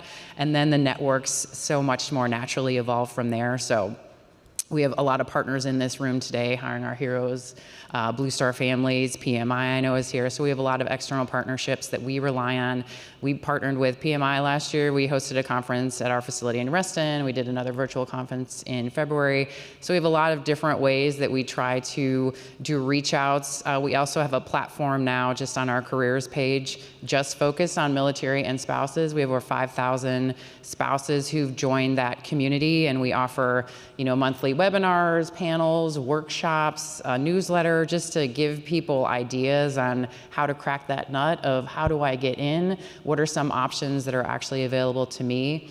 One of the things that we have identified from a data perspective is our people just don't identify that they are a military spouse. I actually just learned this week, our definition of a military spouse was so finite that it only included if your spouse was active duty military. I'm like, well, then I actually wouldn't even qualify, because if I had to check that box today, I wouldn't fit. But I probably would have checked the box. But for a company of 50,000 people, we've only got a couple hundred people who've checked that box, and it's just not possible because we've already hired 200 spouses this year. Thankfully, we've put that option into our recruiting process so we can see that part of it, but it's not so much available in terms of our current employees today. And I know there's a stigma, I think, sometimes of actually coming out and saying you're a military spouse because you might not get the job. We don't know how long they're going to be here, when are they going to have to move, what are their external commitments going to be. So just trying to break down those barriers too of we want to know who you are because we want to help you. Getting that message out I think has been a bit of a journey for us as well. Oh, I love that so much. We led a engagement session yesterday with state partners, and one of the things that came up was that self-ID. How do we get people to do it? And we really are asking our state partners to go, hey, if they live in your state, help them identify here, because the companies want to know. So I love that you brought that up. And I am also excited to work with your corporate team on those external outreach engagements coming up. So Awesome. Looking Thank forward you. to that. Lindsay, our Chief Impact Officer from Blue Star Families. Blue Star builds chapters, neighborhoods, and programming to connect military spouses to each other and their communities. What have you learned in Blue Star Families about turning that connectivity into measurable outcomes, not just engagement? I'm going to try to keep this question really short because I could answer that in dissertation form. For those of you who are unfamiliar, the entire goal and mission of Blue Star Families is to, one, make military family life awesome, but two, to really support military families and enable them to thrive in the communities that they call home. I'm sure as everyone in this room knows, 70% of military families no longer live on base. So that challenge is really how do you seed and curate those connected communities that you know also shift every 2 to 3 years based on the PCS move system. So Blue Star Families knows for a number of reasons. One, based on member feedback, based on changing generational trends. It isn't just enough to say, oh, look, we have these resources. Come use them. Actually, raise your hand if anyone has ever been disappointed by the fact that you have a great resource and then absolutely no one using them from the demographic. That, yes, exactly, myself included. So one of the things Blue Star Families really wants to do is that really targeted, proactive initial outreach to our members. So we're not just saying we have a resource and a platform for you to use, but we want you to be part of this community. Here's how, and let us connect you at the really, really local individual level basis. And then, depending on who you are, where you're located, what your family dynamics are, where you are in this stage of life, we have a number of other programs or platforms that we can then bring you in on that engagement ladder. But again, in a really targeted way, because what a young military family needs with, kiddos who aren't even in kindergarten yet is exceedingly different than a family who is preparing for that transition moment. I'll give one example of sort of how this works in practice. We have, as you mentioned, a digital platform called The Neighborhood. We have 220,000 members in it currently. And last year, 2025, we launched sort of a pilot to figure out how do we use that digital community to create those really personalized points of connection. So we piloted this program called NeighborLink. What NeighborLink does on an opt-in basis, so this doesn't feel like Big Brother to any of our members, but on an opt-in basis over really particular topics. For example, I would love to talk to someone about a resume, or I would love to talk to someone about networking, or I'm a military dad and I want to meet another military dad, or this year, I'm facing my first deployment. I have no idea what to expect. I would love to talk to someone who has been through this before. So like, when I say personalized outreach, I mean really targeted. We take that into our neighborhood. We ask who would like to participate. We then pair individuals who opt in with someone they've never met before. They get sent an automated Zoom link so they can have one-on-one FaceTime, chat, et cetera. They can then choose whether or not to continue or pursue that relationship. But the point is you are getting a human face and a friendly, warm handoff, or frankly, just someone to chat about a topic that you have both stated you have interest in. And then we can connect you to the rest of those resources that Blue Star Families offers. So around our NeighborLink with military spouse employment last year, what we then had our members discuss in those pairings is, oh, by the way, did you know there's an online digital community that has 15,000 military spouses interested in workforce development and career progression? Please join it. There's a ton of resources in it. Are you near a chapter? We do a ton of local engagement around military spouse employment and career opportunities. Please show up in person. Here's an introduction to our chapter director in that area.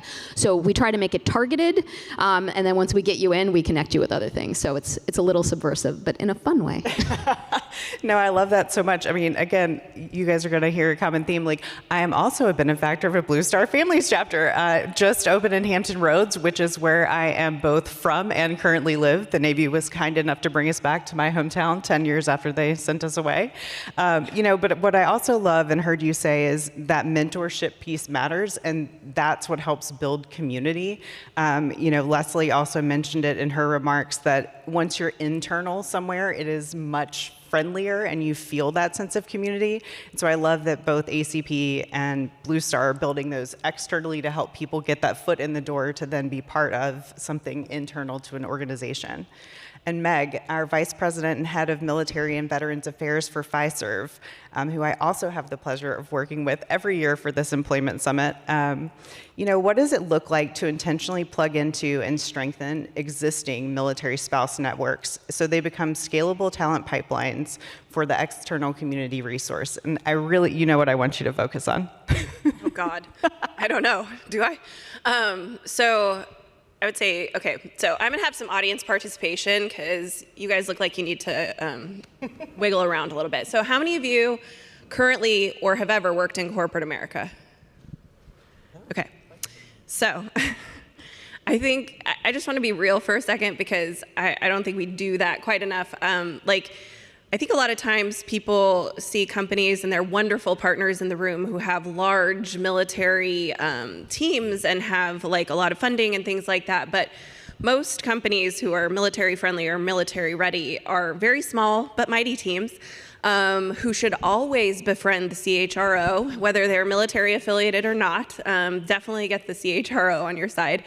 But I think that's an important thing to remember, because if you've never worked in corporate America, you think that we have all these things figured out. I mean, hopefully you know that that's not true, but we do have policies and SOPs and all of those types of things.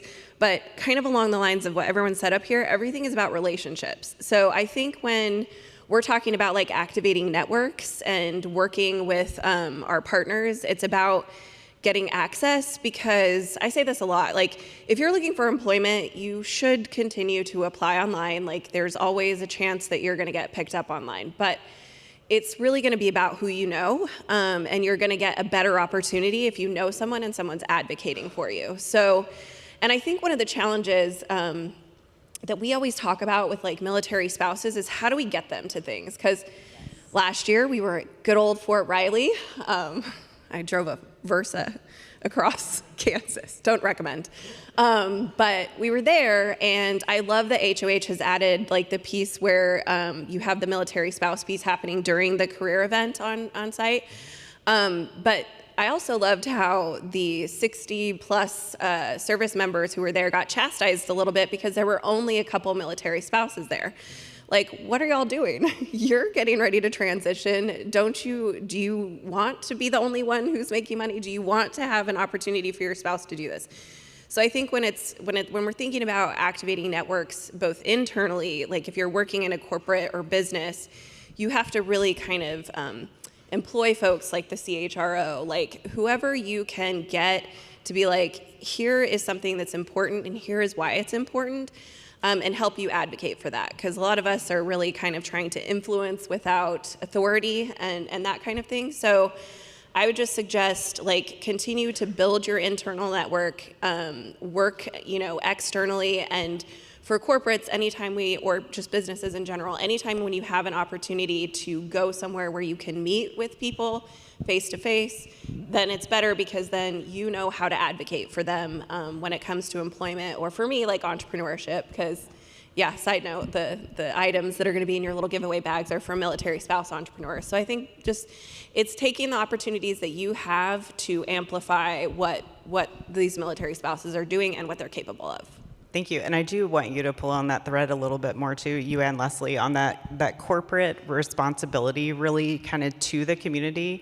I'd love for you to talk about the swag that we are going to have as a community thing. And then Leslie, I'd love to hear more about the events that Leidos is really intentional about. I know we have an upcoming one in Williamsburg with the William and Mary team in June. So Meg?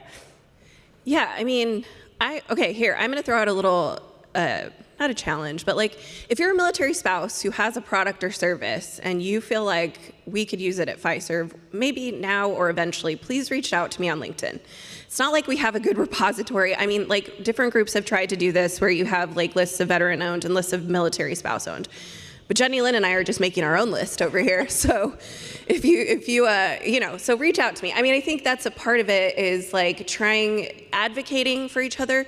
Because the other thing I did want to say, this is a little separate from the entrepreneurship. If you do work in a business and you're a military spouse, don't assume that the military team knows everything that you need. Volunteer what you think would be helpful, because they may or may not implement it, but it's something that's helpful for them to know. I mean, I don't know everything. I can't know everything, and I'm not currently a military spouse, so like I'm not in it, I'm not in the trenches, so I welcome people's ideas. So I just want to throw that out there. But yeah, I'm so excited for you all to see it. There's several different items. We've done this. Is this the third year, Jenny Lynn? Yes. This is the third year that we've done this, and we just love doing it because, hey, I mean, many military spouses are entrepreneurs, and let's continue to amplify that, buy from them, and make their businesses more successful. Thank you. In response to your question, I think you made a great point about where you're physically located. I moved 15 times in 20 years, so we had an event in Reston. We had 60 people there, but I know a lot of people just can't physically be here, so our our event in February was virtual, so I would just take advantage of the events that we do have. When you get points of contact, there's no harm in reaching out. I've got my recruiter who leads military recruiting here with me today, but reach out and say, this is what I'm interested in. There's actually jobs listed on our website.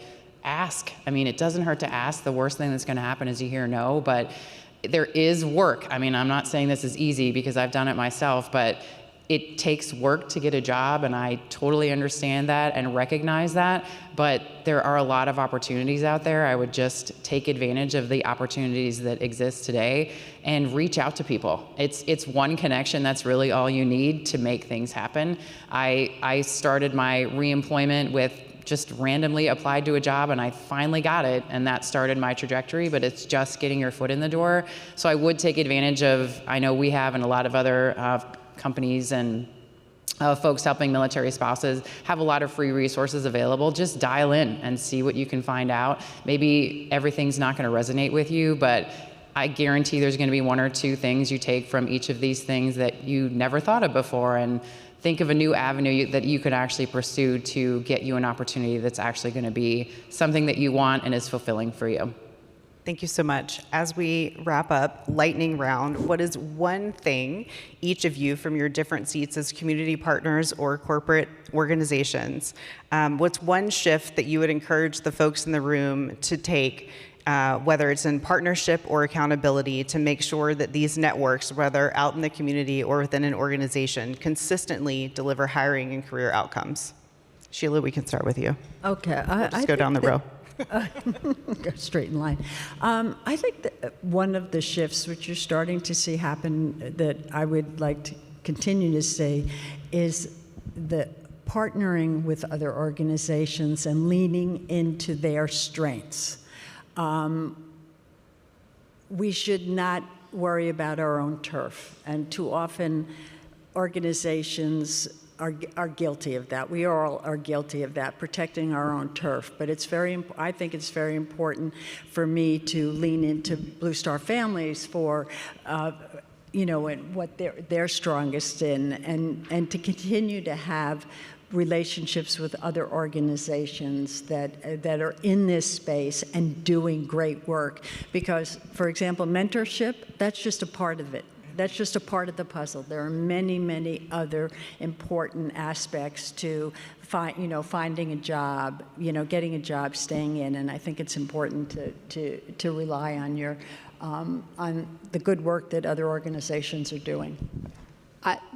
Plus one to everything Sheila just said. The other part of that is really though, like no one organization, frankly, no one sector can solve this alone. The solution needs to be a partnership between government, between private sector employers, between nonprofits who can connect those individuals and community members to those opportunities.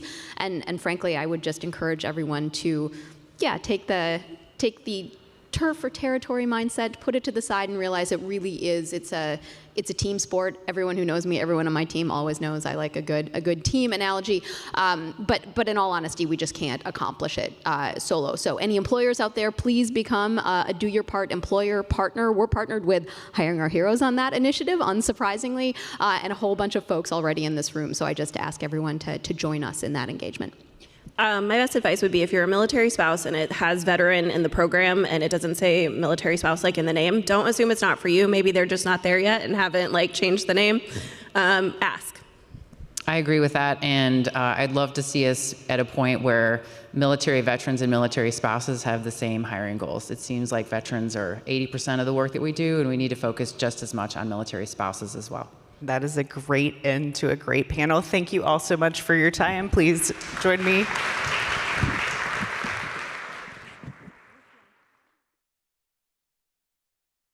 Djibouti, Ohio, Fort Huachuca, Arizona, Naples, Italy, Joint Base Lewis McChord, Washington, back to Ohio, now at Fort Meade, Maryland. My husband is a major in the U.S. Army. My wife Beth, she was in the Navy as well. He is in the Air Force, and he is now a lieutenant colonel. He has spent every year since he graduated from high school serving the military. She's a fantastic person, really believes in the mission. Balancing life and work is definitely challenging as a military spouse. A lot of times military spouses are faced with having to move a physical location. The military spouses are really passionate about finding that career and maintaining that career and growing in it. For me, working gives me a sense of self. Day one, Booz Allen has been incredible. I joined through the Hiring Our Heroes Fellowship. Booz Allen has supported my career as we move from place to place to place. This company is really supportive of the workforce, and it is a true people-first company. Up next, our discussion on the reality check, senior enlisted leadership on readiness and spouse employment, presented by Comcast. Please welcome our moderator, from Hiring Our Heroes, Elizabeth O'Brien.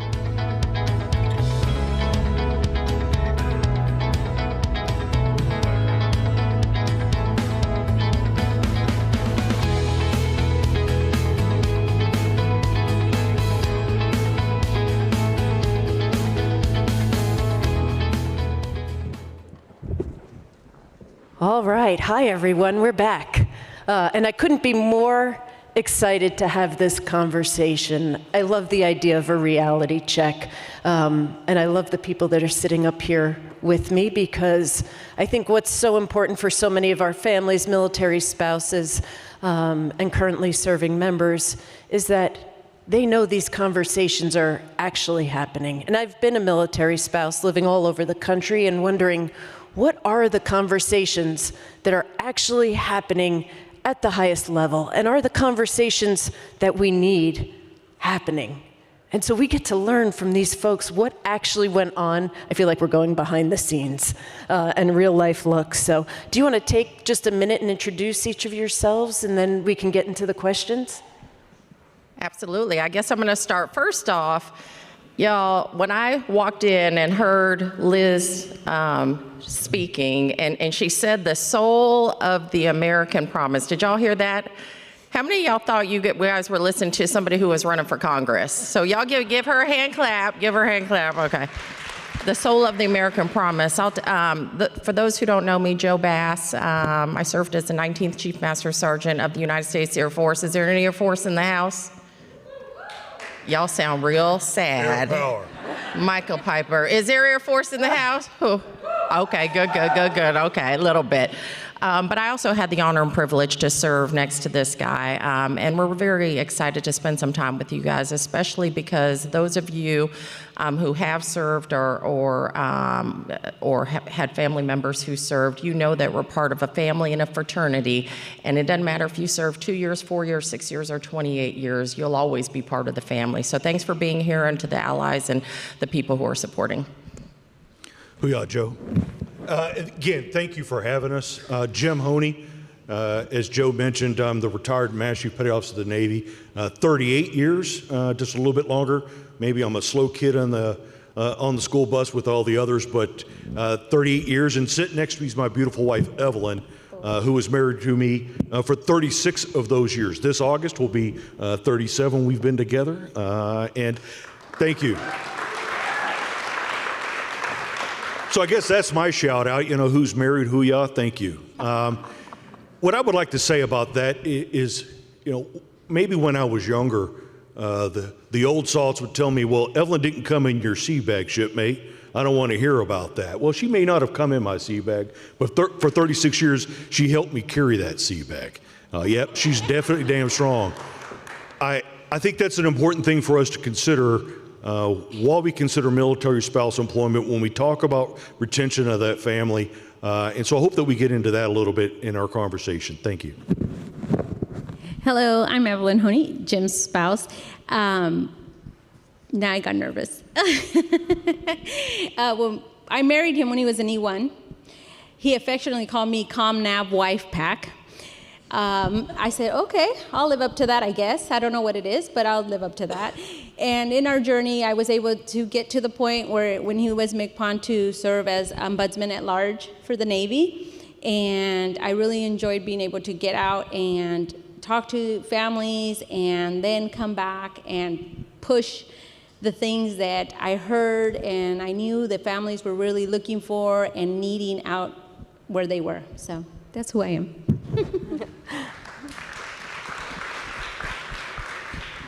Miss Evelyn, let's start with you, because when we were doing our chat before we arrived here, you referenced very early on just the journey of a military spouse, and that sometimes it is okay to enjoy the moment we're in and experiences and how they change and our journey changes based on location. Do you want to just share? I thought you had some great insights around that, and that I think folks in the audience would benefit from knowing sometimes it's okay. Yeah, when we started out, we were close to the base. We didn't live on base, but we were close to the base. But we took advantage of all of the programs that were there. In good times, whether MWR, things like that, that it allowed us to go and enjoy our life and have some entertainment that we can afford. Or when our apartment burned down and the next day we got rear-ended and ended up having to go and talk to, a Marine Corps Relief Society. Those programs were so important, and we were able to access them and know about it because we had such a close community. That's not quite the case anymore. We're spread out. And I think we benefit from really getting to know each other and mentoring each other and sharing information. I always share information, to the point where I used to tell people about an organization that gave discounts for vacations. And then someone finally told me, "Do you sell condos?" I'm like, "No, I'm just sharing the information." But I think it's important that we don't forget to be a community, because we can help each other either be able to have that vacation and find a job. There's people that just from talking to them, their spouses, we've been able to say, "Hey, did you know this person's looking for someone just like that?" And then they're able to get that job. So I think that's one thing that is very important, that we never forget to be that community for each other. Yes, continue to be community, continue to connect each other, and always that coach, teach, mentor, guide piece that we watch military spouses do so well at every move and every PCS. I want to turn the conversation to what was happening when you were sitting in your seats around the discussion for military spouse employment. What were the conversations like around how it's impacting readiness, where you needed to create solutions, and how seriously the branches were taking this crisis that we're facing? So I would say that while Joe and I were in the position and we were advocating for military spouse employment initiatives, setting the conditions for success so corporate America could take advantage of that, spouses through their connections and mentorship could take advantage of the conditions that were set by higher headquarters. Ash, who was up here, or who will be up here a little bit later on today, was personnel readiness. The job that Sean O'Keefe, who was just here speaking earlier, was a great partner to work with, and we had a lot of great conversations. And I think those conversations are things that Mr. Simmons is able to take advantage of today. One of the things that I remember speaking with Mr. Vishrani about that I was disappointed with was we were talking to corporate America about hiring military spouses, but with inside our own department, we weren't doing a very good job of that. Mr. Simmons' recent order to the force to give preferential hiring to military spouses, I thought was enormous. And then allowing for portability and connection across the federal government to help people find jobs, much the same as we do for dual military. When you're dual military, the military helps you and your spouse find a job in that new location. Well, we weren't doing that for federal employees. We need to be better partners and better employers of our military spouses. Those conversations we were having then are bearing fruit today in the tree that Mr. Simmons is tending after. And I'm very, very proud of all the work that him and Mr. O'Keefe are getting after. That's just one example. Hey, if I can kind of piggyback on that, and maybe I'll just go up a little bit.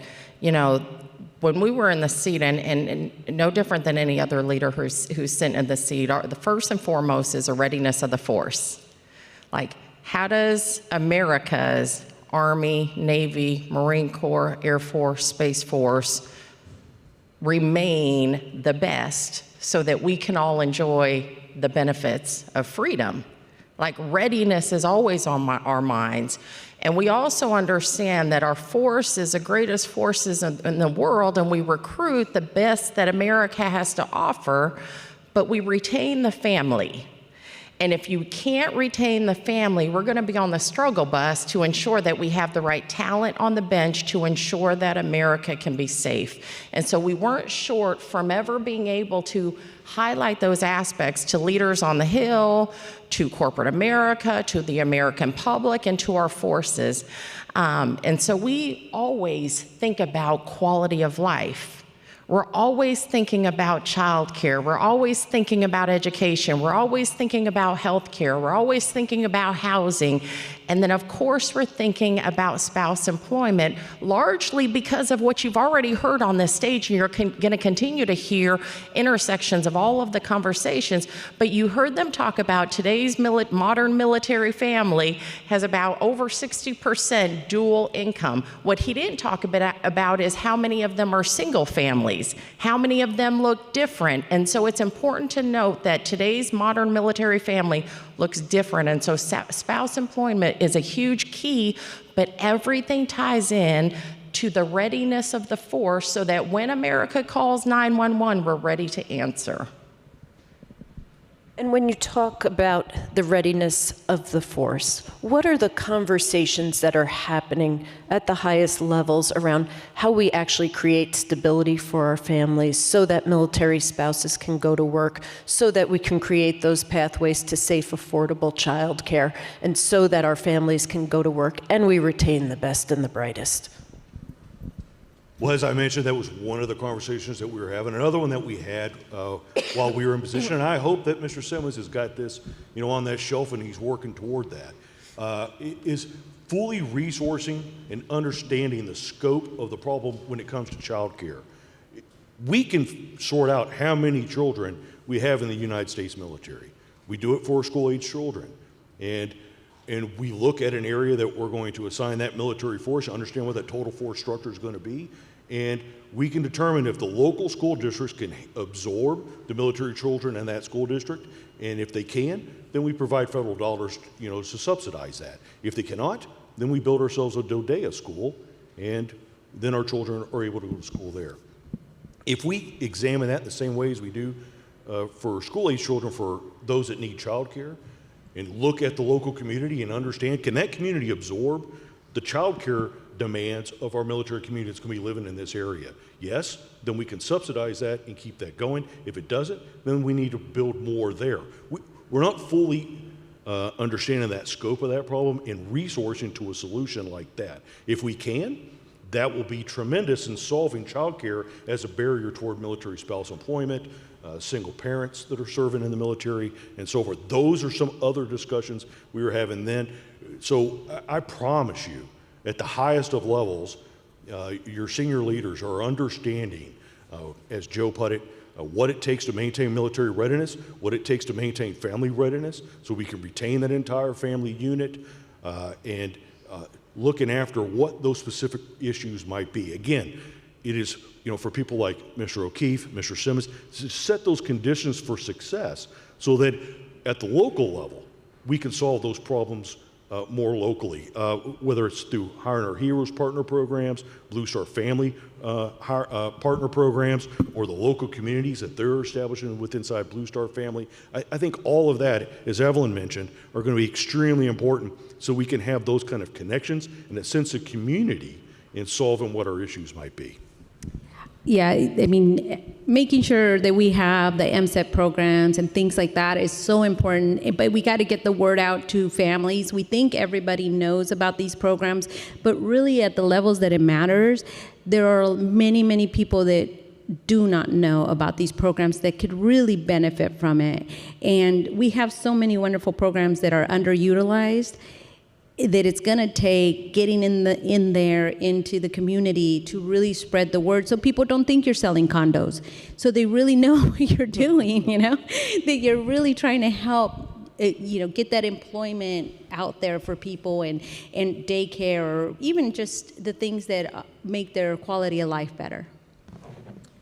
I love that you're talking about examining policies, and I really appreciate the level of panelists that you've had up here. I love that we see the policy folks like Ash, and then of course I have our previous Chief People Officer, Alex Wagner, who's not looking at me for the Air Force. He's looking at you now. So in addition to the work that we did, we always challenge policy. Like that is what we would often do with those who make policy, because again, if we're going to be the force that we need, then we have to ensure that we're looking at all the people policies within the Department of Defense. You know, like we have to really spend time, and I'd love to say that our policies are great, but they're not always. So how do we ensure that they're executable, to your point? How do we make sure that we're looking at every policy? And it's not policies and programs that create the culture. Like there's a lot of work to do, but we have the right people who are saying some of the right things. We just need to make sure that we're all aligned and we can follow through. And I agree with the point that another panelist made on it's going to take a whole of society effort. It takes a whole of society effort, and I think what I appreciate behind the scenes is that regardless of administration, the work passes down. The work that started, we see then come to fruition, and right with the trees and the seeds that you plant, and somebody else sits under that shade, and how important it is for that work to continue. You know, I wanted to touch on, as we were talking earlier in the week, and we hung up, I left with the idea that your lives and your journeys from E1 and marriage have been very similar to the struggles and challenges that so many of our families face. But I think oftentimes we see the folks that sit at the Pentagon and in the big seats, and we forget and don't recognize that there is a journey behind it. Would you be willing to share a little bit from all of you, what it was like to be dual military and the sacrifices maybe that your spouse made as your career rose, and the discussions that happened behind the scenes as Evelyn had 9 different jobs, I think, and titles as well? Because I think for me it was a great reality check that we're not that different. We don't have enough time in the day. I'll never forget, our PA team approached me, Ron and I, one time and said, hey, Chief, can we come to your house in the morning and do kind of a day in the life of what it's like? And I was like, you want to come to my house at 6 in the morning? No. Because my house is probably like many of yours, which is utter chaos. You're trying to get the kids out the door. You're trying to do I'm like, there is no way. But what I'll tell you is coming up through the ranks and having the reps and sets gave me a deep appreciation for every single situation that all of our families go through. And that was helpful. Ron and I are a little bit different because he was the first male spouse. He served in the Army for 27 years and then retired because it just became too hard for us to continue serving together. And so he took on that spouse role. And to be honest, he didn't think that I would be Chief Master in the Air Force because he had to interview with me. And in that discussion, we're like, don't be too Army. I heard he won them over, and that's why you got the job. Yeah, well, I was like, dude, don't be too Army on this interview process, right? But in any case, we raised 2 children. We were dual military. He did 5 one-year tours. We're just like the folks who are out here. And so what we shared with the Brown family, CQ Brown and Shireen Brown, who hired us, we're like, if you're looking for a traditional family, so to speak, that maybe looks a little bit different, we may not be the family for you. But if you're trying to highlight a different modern military family where 2 folks are working, you still have the kids in the house, and highlight to today's service members that you can still serve at the highest levels, then maybe we are your folks. So that's just a little bit about us. I'd say they made it great. You did a great job, Joe, I think. I'm a biased person there, so. Thank you. But so Evelyn and I have a little bit different journey. As Evelyn mentioned, I was in E1 when Evelyn and I got married. And when we had our first son, our first child, our son was born, it was about a year into our marriage. And we made about enough money that after we got done paying our bills, and by bills I mean electric and the rent, I didn't even have a car at the time. We'd have about $50 to go grocery shopping for the month at the commissary. So we ate a lot of potatoes and beans. And our life was good. I mean, I was a happy man, but we didn't have a whole lot of furniture. Our prized possession of furniture was our dining table / entertainment center. It was a milk crate that I put a black and white TV on top of, and when it was time to eat, we'd take that off and we'd sit down and eat our bean and potato tacos. Sometimes we'd have mustard to go along with it, but we didn't have a lot going for us. But after being married for a couple of years, we had built a pretty happy home. We had a home full of furniture, and life was looking up for us. I was an E4 at the time, and then our apartment burnt down. And everything in that apartment we lost in that one day.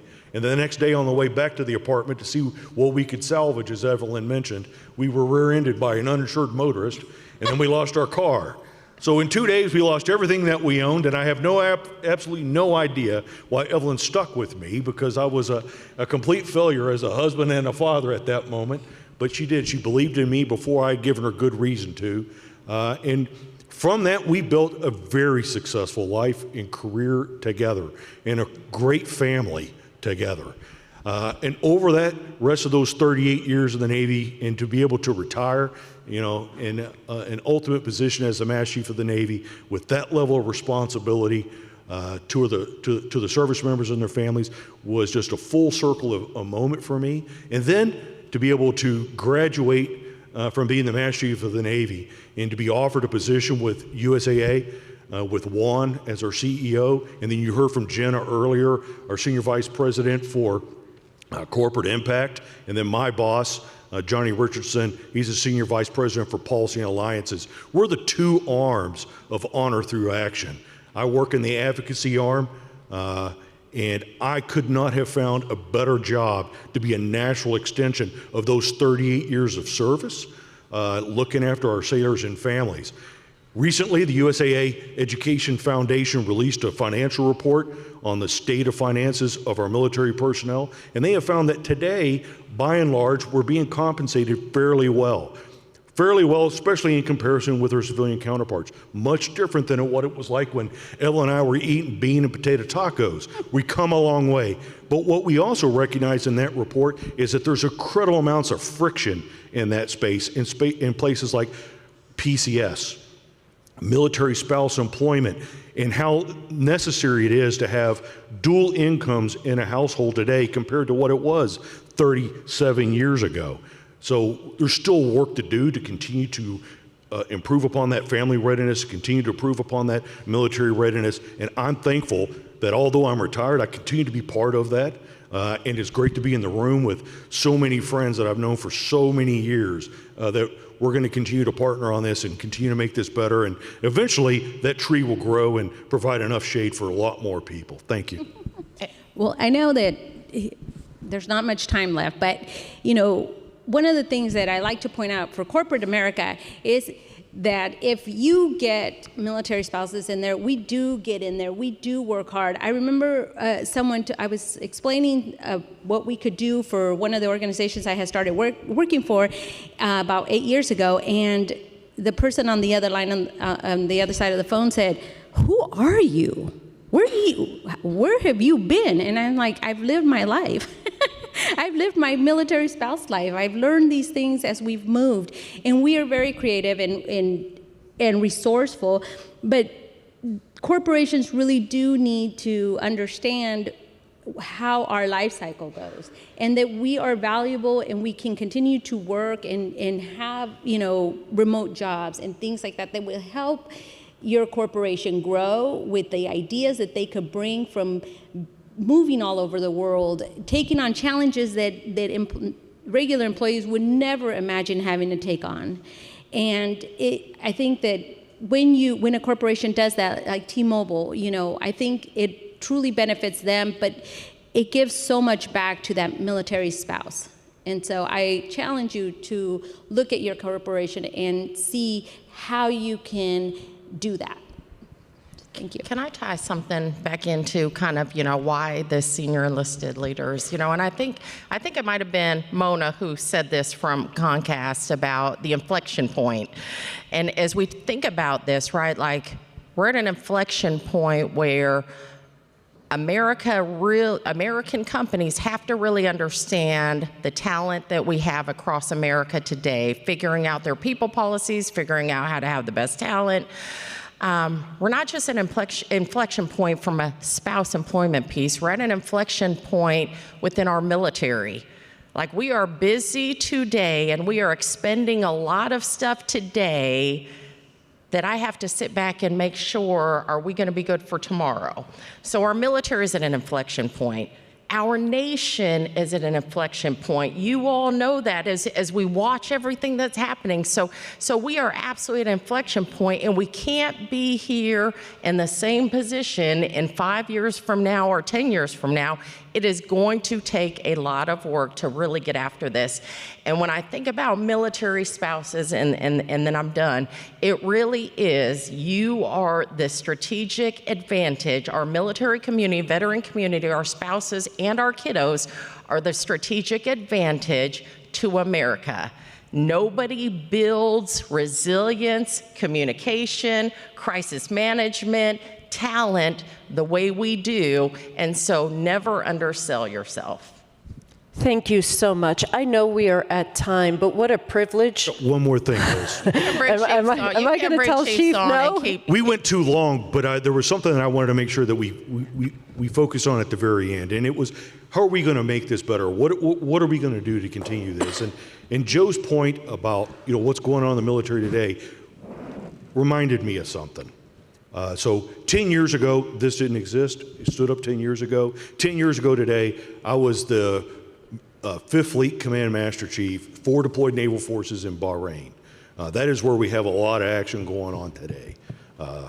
And I was on the phone this morning with that person that's in that very position as the Command Master Chief over there now to check in on him and his team, because that leadership doesn't quit.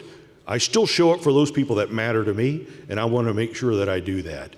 I think that's what is going to be most important, to continue to advance and make improvements in spaces like military spouse employment. The conditions that are going to be set by Mr. Simmons, just as they were by Ash. One of the things I was most disappointed when I listened to the Blue Star Family Report on Tuesday was 75% of the different programs that were there to support military spouse employment, to support the family, have not been taken advantage of by the military. This is work that was hard done by Ash and the others, Joe and myself. They're not being taken advantage of. If we aren't making sure that we're involved in our people and showing up and helping them make the right decisions and helping lead in that space, if we as companies aren't paying attention to who our military spouses are and understanding their lives and helping them make good decisions and connecting them to that next resource, that next position, then this isn't going to work. The conditions will be set. The policies are going to be set.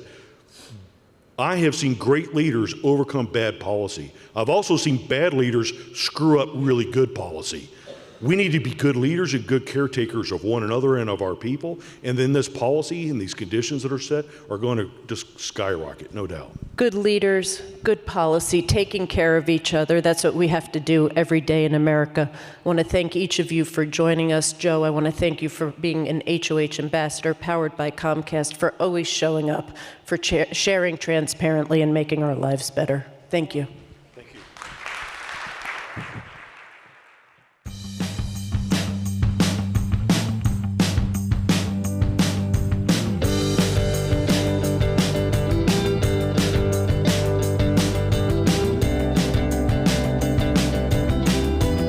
Please welcome to the stage the president of the U.S. Chamber of Commerce Foundation, Michael Carney.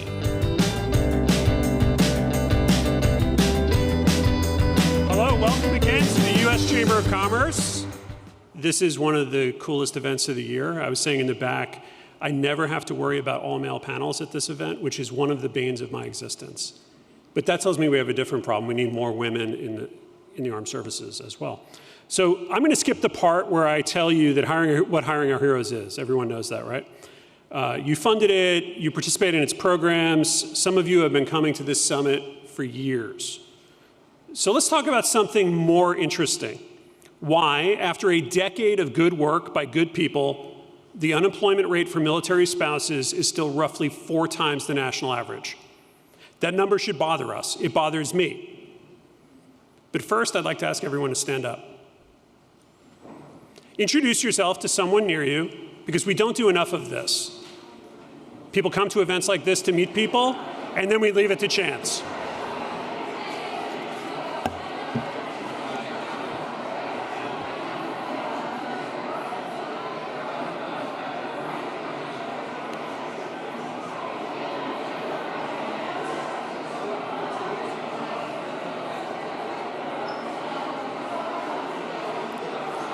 All right, now that we've identified all the introverts,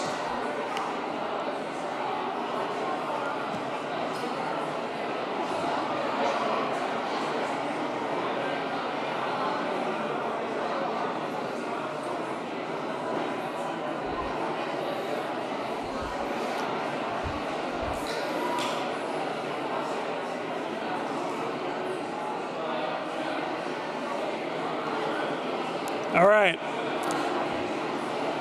You've now met someone new. Talk to them over lunch, build a relationship, find a way to solve a common problem. Because everyone in this room is committed to the same thing. So we just heard in the last panel from some folks who have spent their careers thinking about what it takes to sustain a ready force. And what they told us is that you can't separate military readiness from military family stability. That's not a talking point, that's a chain of causation. When a spouse can't find work after a PCS move, the family feels it. When the family feels it, the service member feels it. And when enough service members feel it, you have a retention problem, a recruiting problem, a readiness problem. That chain runs directly through the decisions the companies in this room make every day. So I want to say something I don't think gets said enough at events like this. I'm not just the president of the organization that houses Hiring Our Heroes. I'm a customer. And I mean that literally. You will not be surprised to learn that HOH is full of military spouses. But so is the rest of the Chamber Foundation. Because we don't just talk about the importance of this, we practice it. Because these aren't charity hires. These are some of the best people on our team, running some of our most important and impactful programs. So here's what I'd ask you to sit with. I didn't go looking for military spouses. They found us. They found us because we had the flexibility, the culture, and frankly, the common sense to not let geography disqualify talent. If you looked honestly at your own organizations, I suspect you'd find the same thing. The question is whether you built the conditions for it to happen again, and again, and again. That's maybe the real problem. It's not a pipeline problem. The pipeline exists. You're looking at evidence of it in this room, in the panels you've heard this morning, the things that you'll hear about this afternoon, the organizations that have been doing this work for years. It's a systems problem. Hiring a military spouse once is a gesture. Building the remote work policies, the portable benefits, the internal mobility pathways that let someone stay and grow through the next set of orders, that's a strategy. But it requires changing how you operate, not just what you fund, and that's harder. I know it, and so does every company in this room. So what I would ask of you is push back on it. I heard a story recently in this very city about a military spouse who was in an interview, impressed everyone, and then heard a hiring manager say, essentially, we're not sure it's worth it because you'll probably just move in a couple of years. I know something about this particular candidate, and I can tell you the problem was not her qualifications. The problem was the system that let a hiring manager treat her future as a liability. And that happens, sometimes in places that sign pledges or attend summits. So go back to your organizations and ask the hard questions. Ask your HR teams why a PCS move triggers an automatic separation. Ask your legal teams why portable benefits are treated as an exception rather than a default. Ask your managers, and this is one of my favorites, why we've always done it this way is an acceptable answer when the data say it is not working. Bureaucratic inertia is not a force of nature, it's a choice, and it can be unchosen. The military spouses in the workforce don't need sympathy. They need us to go back to our organizations and demand better answers than they've been getting. The theme this year is leadership and legacy, so I want to offer a simple definition of what legacy means in this context. Legacy is not the program you launched, it's the career that survived 3 moves because someone at your company decided to make it possible. It's the policy that's still in place 5 years from now. That's what we're asking you to build, not a moment, a system. The Chamber Foundation will keep doing our part. We'll keep doing research. We'll keep giving you a chance to meet new people. We'll create pathways to employment. We'll find ways to leverage AI. But the companies in this room have something we don't, and that's scale. So we thank you, because every person in this room should know that the American business community stands behind the nation's all-volunteer force and the military families that enable us to have the most powerful and effective military in the history of the planet. That's not goodwill. That's not a pledge. That is a commitment from us to do whatever we can to ensure that you have what you need to ensure the continued vitality and the success of our service members and those who sustain them. The math supports it. Military spouses are educated, experienced, and built for complexity in ways that most candidates aren't. In a tight labor market, that's not a social good, that's a competitive advantage. We're going to have an event on Wednesday of next week, Talent Forward AI plus Work.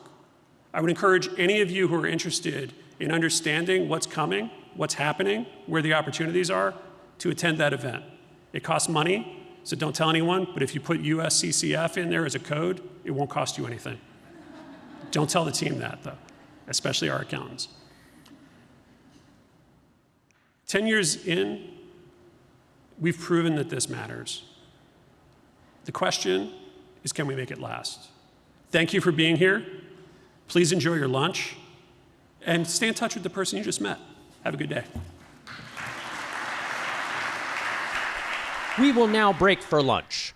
The program will resume at 12:30. Lunch will be available in the briefing center and can be brought back into the Great Hall.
The summit will resume shortly.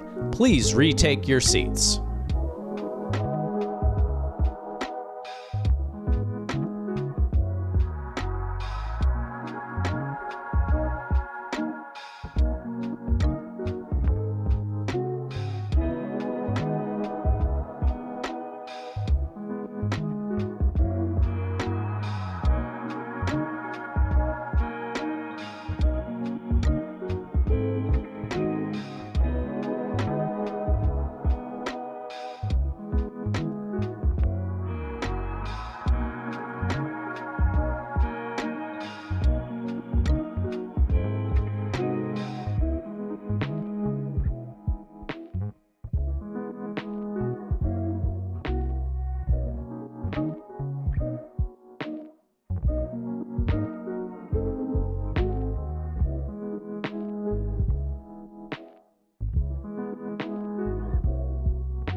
The summit will resume shortly. Please retake your seats.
Welcome back.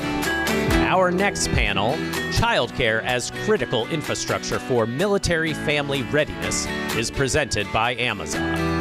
Please welcome our moderator from the National Military Family Association, Raleigh Duttweiler.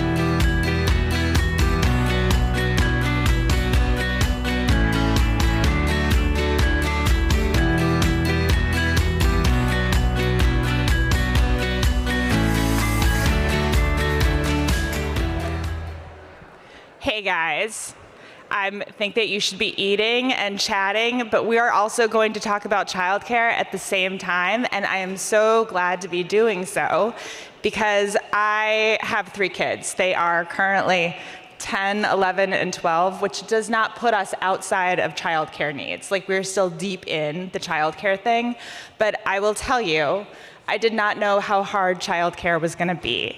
I grew up in an Army family, so I thought I knew what I was getting into. I was like, marrying into the Marines, no big deal. I got a job before we moved to Lejeune. I was like absolutely bound and determined not to be an unemployed military spouse. And then I had a baby, also amazing. I was like, great. Every woman I know from non-military life, from college, from grad school, everybody's having to navigate the working, finding childcare, having the kid. This is a universal problem. It'll be great. Everybody seems to solve it. I'll have no problems.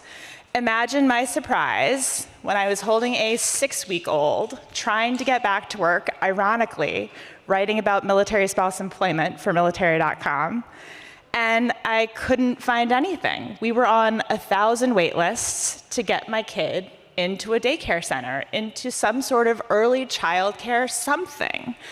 But then a woman I had met a week before at Sneed's Ferry Presbyterian Church told me she knew a woman who knew a woman who knew a woman named Judy who was maybe good with babies and had a few hours. Thanks to Judy, I got back to work. But that was the first time I really understood that so many of our experiences in military family life are the universal experiences of working families made so much harder by military life. It's not that unique problem, it's uniquely harder. And then I will let you in on a little secret. We're sitting up here next to my former boss. And in March of 2020, when all of our beautiful children were sent home from school and were not invited back, I was working while my husband was deployed. And so in every Zoom meeting, I'd be right here handing stickers and markers and scissors and coloring books and shoving gently the children sitting below me off screen. And I had an employer who was completely and utterly understanding of the needs I had, both to be able to get to work and to parent my kids, and I think really understood the unique problem that childcare was, not just about getting me to work, but letting me bring my whole brain to work too. Like, it wasn't just, I need childcare. I need somebody that has this so covered that I can come work. So I'm delighted to be up here, joined by Ash and Nicole and Danielle. And Ash, you bring such a unique perspective from your many roles in our community, including as my former boss. But I'd love to know what you are seeing at Armed Services YMCA on the ground with our childcare needs. What are the gaps? What needs to be filled? What are you seeing? Well, first of all, Raleigh, thanks for the introduction. And I'm just grateful to be here, grateful to be amongst this community and be able to continue to serve. I'm really thankful to the Hiring Our Heroes community and the work that we do together to solve this challenging problem. And we heard this earlier, Lindsay Knight pointed to this earlier, that this is a very complex problem. What I learned over the course of my career and working on challenging problems is that complex problems require oftentimes complex solutions. Sometimes you have to make the problem bigger to be able to solve it. And one of the things I've learned as I've come back to the Armed Services YMCA, and as we've been developing solutions to this particular challenge of enabling military spouses to having meaningful careers around childcare, is that while it is a universal challenge, there are unique needs. And so there isn't a simple, singular solution. And so one of the things I'd like us to think about, and one of the challenges that we at the Armed Services YMCA are focused on, is recognizing that this idea of childcare sometimes doesn't really extend to the complexity of the problem and really what the solution is. And we need to think of this more from, and think about this from the employer perspective. If we think about childcare, then we oftentimes think of, well, that's the parent's responsibility. When we think about this as a workforce development enabler, then the employer has to get engaged. The employer has to be part of the solution. And the other thing is when we think about this just as childcare, and we don't think about this as early childhood education, we forget about the long-term impact of the work that we're doing. And so we need to think more broadly, and that's one of the things that we've been working on. And with the benefit of the collaboration of the community, the work that we do with the Department of the War, the work that we do with our corporate partners like USAA and Amazon and others, the work that we do with our nonprofit partners like National Military Family Association, we try and build a coordinated solution.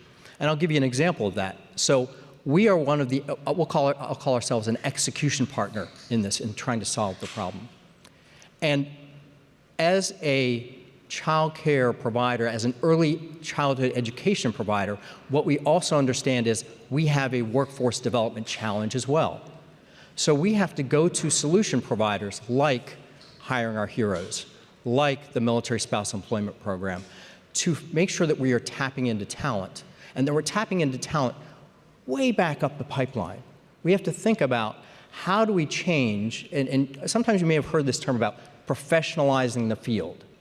And I'm not sure I like that so much, because that means it sort of leads to this connotation that maybe it's not a professional workforce.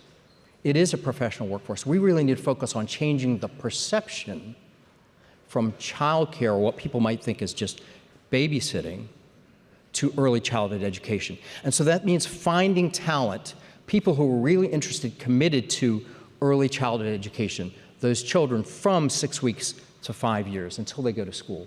And so really working back up that pipeline, helping to develop that talent, bringing that talent to bear, and then building the centers that families can go to, recognizing that those centers have to meet many different needs, whether it's the need of someone who's in full-time employment, the need of someone who is seeking employment. We'll talk a little bit about that, I'm sure. And those who have different work schedules. So as a 6 a.m. to 6 p.m. provider, that's really awesome for people who work during those time periods. But what about people who are in shift work? So we have to think about it from, again, the complex solution. How do we bring the coalition together? I love that. I think so much about nurses. We run scholarship programs at National Military Family Association, and we support a lot of military spouses who are trying to become nurses. They are likely to get an overnight shift. That shift is likely to be 12 hours long. Until we can find a child care solution that's 14 hours overnight, I'm really struggling to figure out how to help that spouse succeed in and stay in that career, even though that will make them highly employable in the community they end up in. And I love so much the way that you talk about reframing this, because I think a lot of what we do is sort of now, kind of 10 years later, learning how to reframe conversations so that we can look at the problem and think about it differently. And Nicole, that's really where you come in. You bring an employer perspective that I'm really thrilled to have at the table next to my old employer.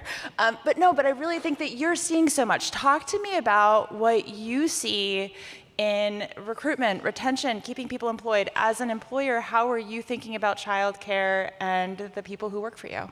Yeah, absolutely. And I'm sure everybody's like, Amazon and childcare, how do those go together? But actually, Amazon is a big proponent of being in touch with our communities, right? Amazon is all over the place. We're a global company. We partner with so many different partners, actually USA and ASYMCA up here, because we really want to be tapped into the communities that, that we're just not just present in, but we work in. We pull from the community for our employees. And again, it's not just for military spouses that we're seeing childcare issues. It's really across the board. It's a global issue. Those who need to use their PTO for sick days for their children, those aren't built in. How do we accommodate for things like that?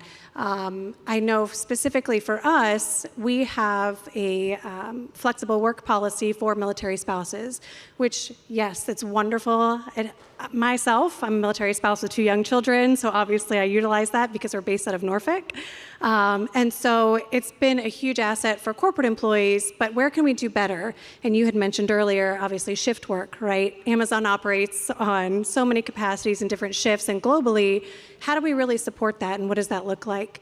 And as far as hiring and retention, we obviously have those moments of bringing somebody into the fold, going through the interview process, and then for example, military spouses who just relocated, their childcare falls through, or they can't find childcare on the start date that they had originally discussed. So we have to amend those. We have to be flexible and have that opportunity. But I think it really dives back into that aspect of, as an employer and as a well-known employer, where can we do better? Where can we implement? And so we have resources like preferred admittance to specific child care centers that are located near Amazon facilities. We have free registration for Sitter City and other platforms where you can find nannies, babysitters, which I've had to use when my neighbor, who just happens to be home, couldn't help out, who's also a military spouse. And so, realizing that it's, they believe in bringing your full self to work.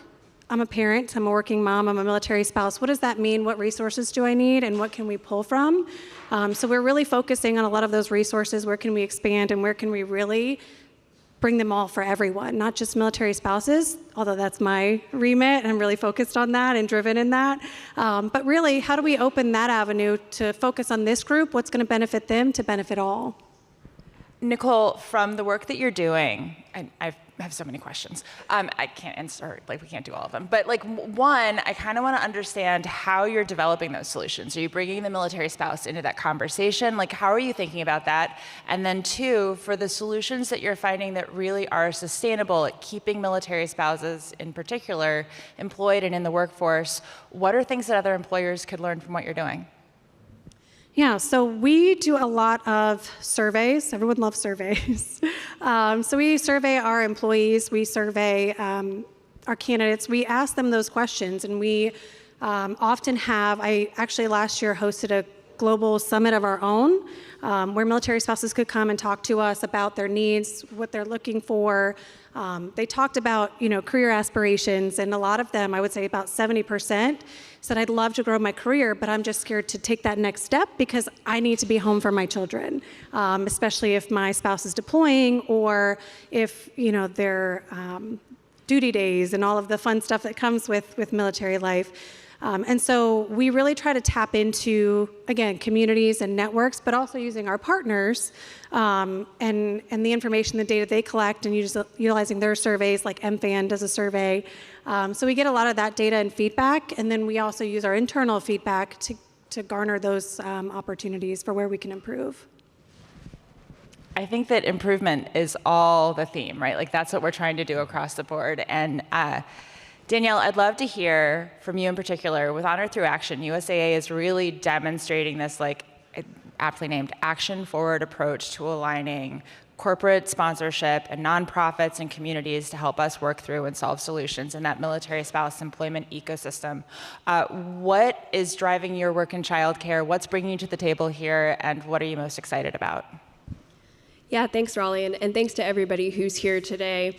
Ash is absolutely correct that childcare is a complex issue. It has a lot of variables. And then in this conversation, we layer on top of that military spouse employment, which for me as a military spouse, even without children, sometimes felt like six-dimensional chess that I was playing every time I did a PCS move, right? Some of you may know what that feels like. So we're absolutely correct in that we have to come at this issue with as many variables and as complex as it is. But we also can't get paralyzed by that. I think in a lot of cases, we have looked at the childcare system as an enabler of military spouse employment, and we think it's just too big. There's too many things to solve for.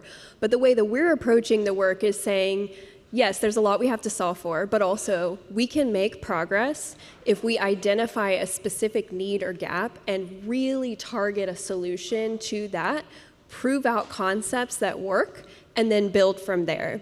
So if we think about the childcare ecosystem, right, our friends at the Department of War have done a fantastic job at building incredibly high-quality childcare that is full-time, right? Families can use it just like traditional childcare. They're on the installation. That's absolutely foundational.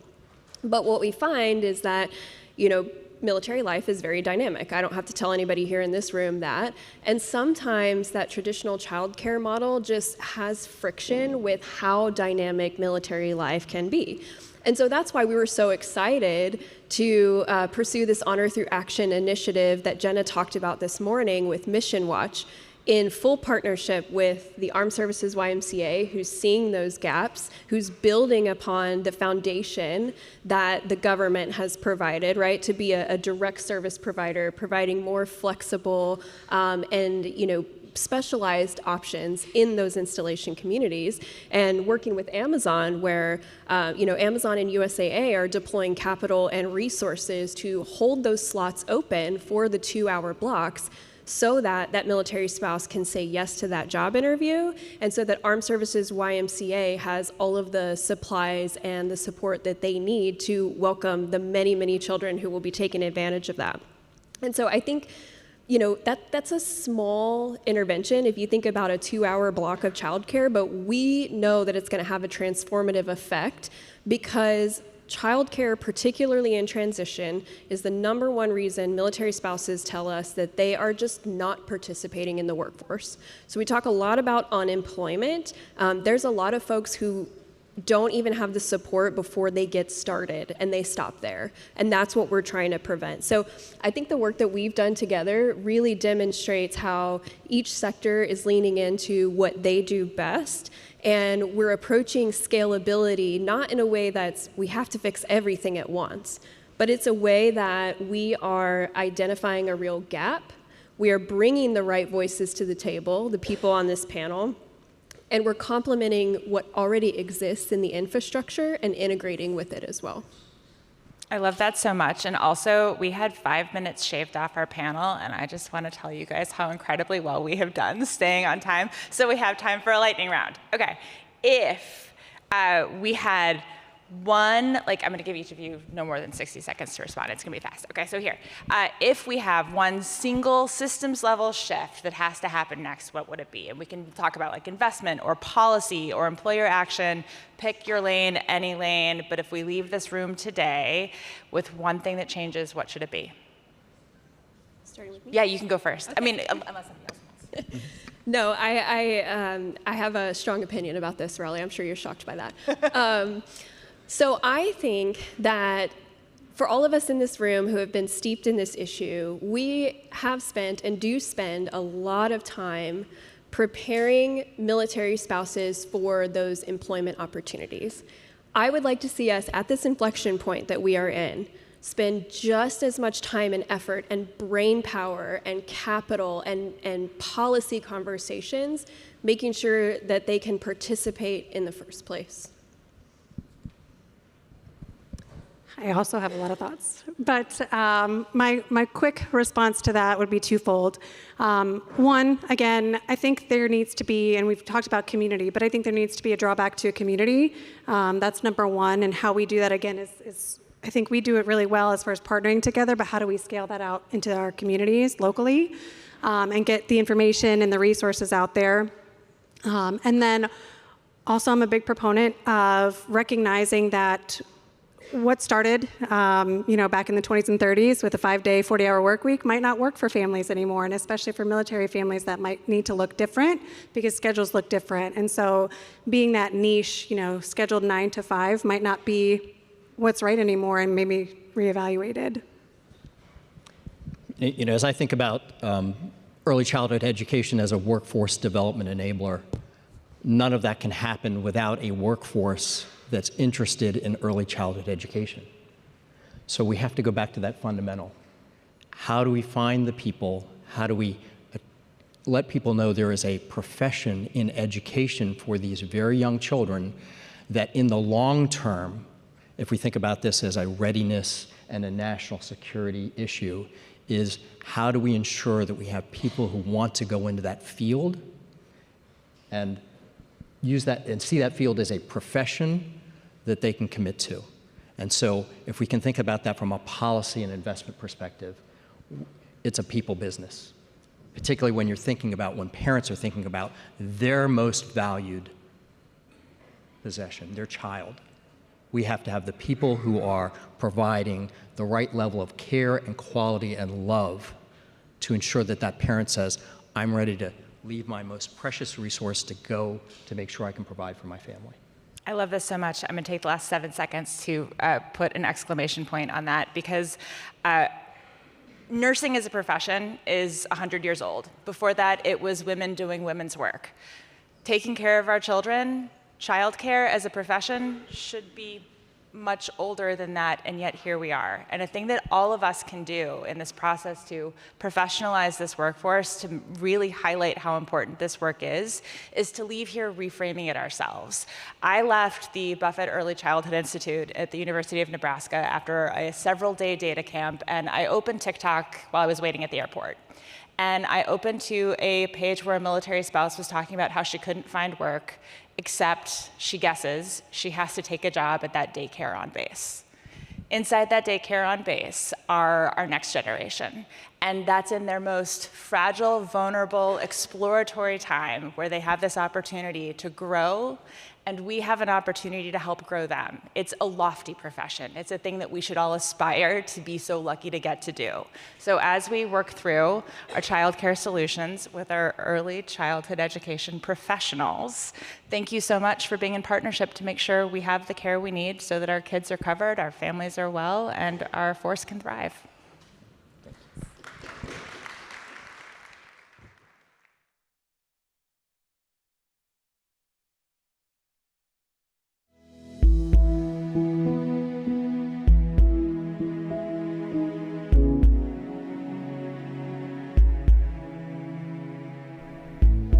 Hello everyone, my name is Ian Wilson.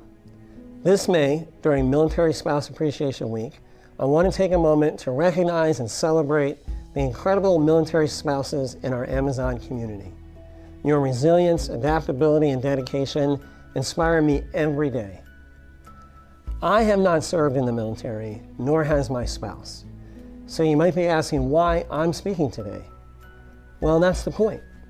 My family are the beneficiaries of the sacrifices our military spouses make, and it's important that people like me share my gratitude. Military spouses wear many hats, which is the theme for this year's events. They face unique challenges that many of us can only imagine. They navigate frequent relocations, manage households during deployments, build careers despite constant transitions, and serve as the backbone of military families, and often all at the same time. At Amazon, we acknowledge these sacrifices and we're committed to supporting them through meaningful action. Together at Amazon, we're building a workplace where military spouses can thrive.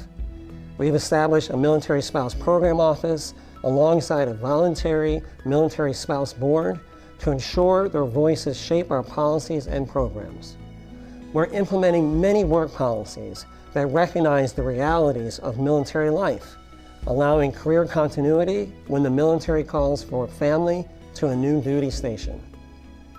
We've also expanded benefits specifically designed for your needs, providing additional time off during deployments because we understand that these transitions require time, energy, and support. These aren't just policies on paper. They represent our commitment to being an employer of choice for military families. As military spouses, your unique perspectives make Amazon stronger. The leadership skills, cross-cultural competencies, and problem-solving abilities you've developed through military life are invaluable assets to our teams. You bring adaptability and resilience that enhance our culture of innovation. This Military Spouse Appreciation Week, let's all take time to recognize these remarkable individuals, not just with words, but through continued action and support. Together, we're building a workplace where military spouses don't just work, they belong, they grow, and they lead with so many different hats. To every military spouse at Amazon, thank you. We recognize your unique needs and commitment to those you love. Thank you for choosing Amazon to bring your leadership and experience to. Our teams are all the better with you here. Thank you very much.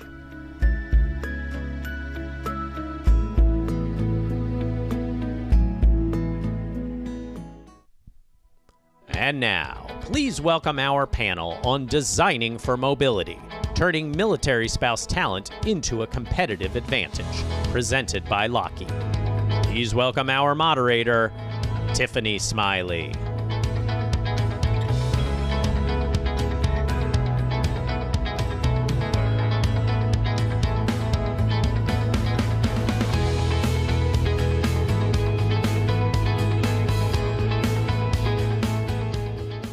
Hello, how is everyone doing? Good? This is awesome. I've been listening to all the panels, and it is so inspiring to be here, to sit here with these amazing leaders that we will get to hear from. I have a bachelor's in science and nursing, and in 2005, I thought I was going to be living the American dream. My new last name was Smiley. And my husband, I got a phone call that totally changed our life. My husband was blinded by a suicide car bomb, almost died. I showed up here in Washington, D.C., took a one-way flight to the old Walter Reed, and took on the system. A system that didn't care about me, a system that felt very alone. But being a nurse, I saw the inadequacies firsthand. I saw the problems. And so I took on the DOD, I took on the VA. I fought for my husband, for his life, liberty, and pursuit of happiness, for something better, for something bigger. And he was able to go on and become the first blind active duty officer to ever serve our country, something that had never been done before. And I think more importantly, catastrophically injured veterans and their families got to have more of an option. But there's so much more we can do. I put my career on hold. I didn't know what my future was going to look like. And I am currently a national media contributor. So I went from a nurse to a national media contributor decades later. And I say that because in 2005, I felt alone. I was alone. No one was offering me a job or a career path or saying it was, no one even told me it was going to be okay. I didn't know that it was going to be okay. All I knew is that I had to fight every single day for my worth, for my abilities, for my talents. Because if I could do it and help someone else not feel alone, then it was worth it. So I fought every single day, and I think military spouses are just so dynamic. They understand the geopolitical landscape. They understand business. They understand finance. They know how to move and shake. I used to tell people, we moved 8 times in 10 years with the blind guy. So I was driving. I was navigating everything. And those skills and talents are unique. And the more that we can normalize it or have the conversations, the better our country will be. So I'm excited to be on this panel with these amazing leaders because it's going to take everyone from every sector in this country. And the only way we change it, or the only way we make it better, is to talk about it. So thank you for being here. Thank you for listening. I hope you leave this panel with a nugget or with a gift to carry forward, something that you will never forget.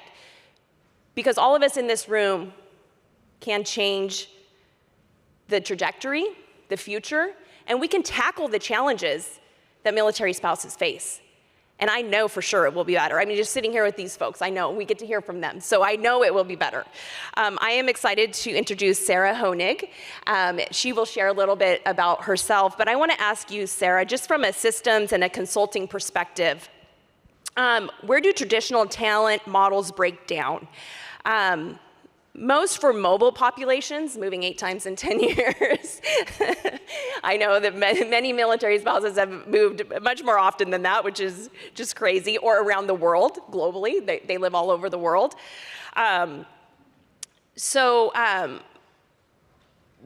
are the most effective ways that you're seeing organizations sort of redesign those roles and workforce strategies to enable continuity just across relocations, even around the globe?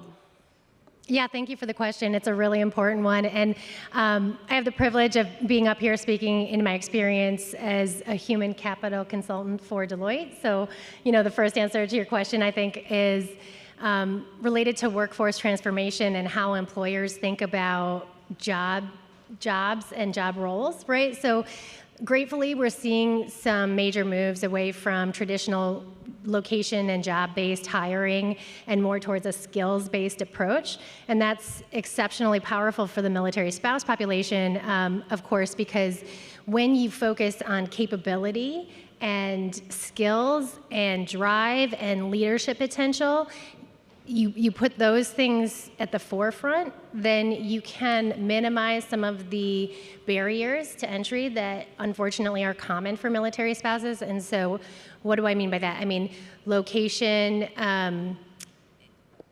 length of time in a given location, certain kinds of attributions like titles or things that may have been reflective of career growth to that date. So instead of having some of those like resume bullets, forming the capability set for that employee, you want to look at what are they bringing to the table from a skills-based perspective. And I think there's been a lot of really exciting movement on that, but certainly the human capital approach that Deloitte advocates for and the workforce transformations that we try to help employers in every sector kind of embrace is skills-based. And that's it's powerful for everybody, but particularly so for military spouses. Yeah. And Sarah, when we were just talking in the back, you said something I think that was really impactful, and you mentioned just the type of, when you actually acknowledge that military spouses or those that have served, that they carry a special skill set, not just skill set, but a sacrifice, that they're different. Nothing like it. And on that note, I'm speaking from my own personal privilege of working alongside a large number of military spouses, veterans, reservists, guardsmen, the whole military affiliated community, and that comes through Deloitte. Many of them are looking for opportunities to grow your network, be supported in the workforce. We're all looking for those things. And when I, as a teammate or a manager, have the opportunity to acknowledge the extraordinary leadership skills that are built into the military community through their lifestyle and through their experiences, wow, I see people's eyes light up with gratitude that I am recognizing that for them. And that truthfully breaks my heart just a little bit, because it's no surprise to me. Yes, I married a Marine Corps veteran. I do have a father who served in the military. I have my own lived experience, and I draw on that to acknowledge the leadership skills I see around me. But when I see a practitioner feel exceptional just for being recognized for their skill set that they bring to the table, my jaw drops. So I think everybody here probably knows that, but we can't say it enough. Military service and military affiliated life trains you to be a leader in a way that nothing else can. Yeah, well said. Yeah. I am thrilled to introduce Mark McKiernan. So if you'll share a little bit about yourself, and then you work closely with military spouses that are navigating career transitions, which can be a very scary time, a lot of unknowns. What are the most persistent structural barriers that they face, and what does it take to move from initial hiring to a real stable career progression and financial stability over time? So thank you for the question. I think that's an important one. In the interest of full disclosure, I am not a military spouse, never have been. My mother was my entire childhood, and then of course my spouse was for 24 years. So this is a topic I am very, very passionate about, because I see this at First Command in the workplace. The word that comes to mind in answering that question is the word that we've heard several times today. It's flexibility. Now, I'm a little bit of a storyteller. I could talk about First Command policies and incentives and benefits, but I think the best way to illustrate this is through a hiring story, a real hiring story. At the encouragement of our military advisory board, it's a great group of retired folks that serve on our board for us. We created a position about 2 years ago called the Director of Military Spouse Programs in First Command. And it's funny enough, at these board meetings, the MAB members typically bring their spouses, and the spouses play a huge role in those meetings. Two of them are with us now, Holly and Kathy. Thanks for joining us. So we created this position 2 years ago, and our CEO, our Chief Operating Officer, loved the idea. We are huge champions for military spouses, so it didn't really take that much encouragement to get this position up and going. It was so important to our executive leadership that they wanted to make it at the director level and a strategic position at our headquarters in Fort Worth. So fast forward, we advertised the position, got a lot of applications for it. I mean, a lot of military spouses wanted to be part of this.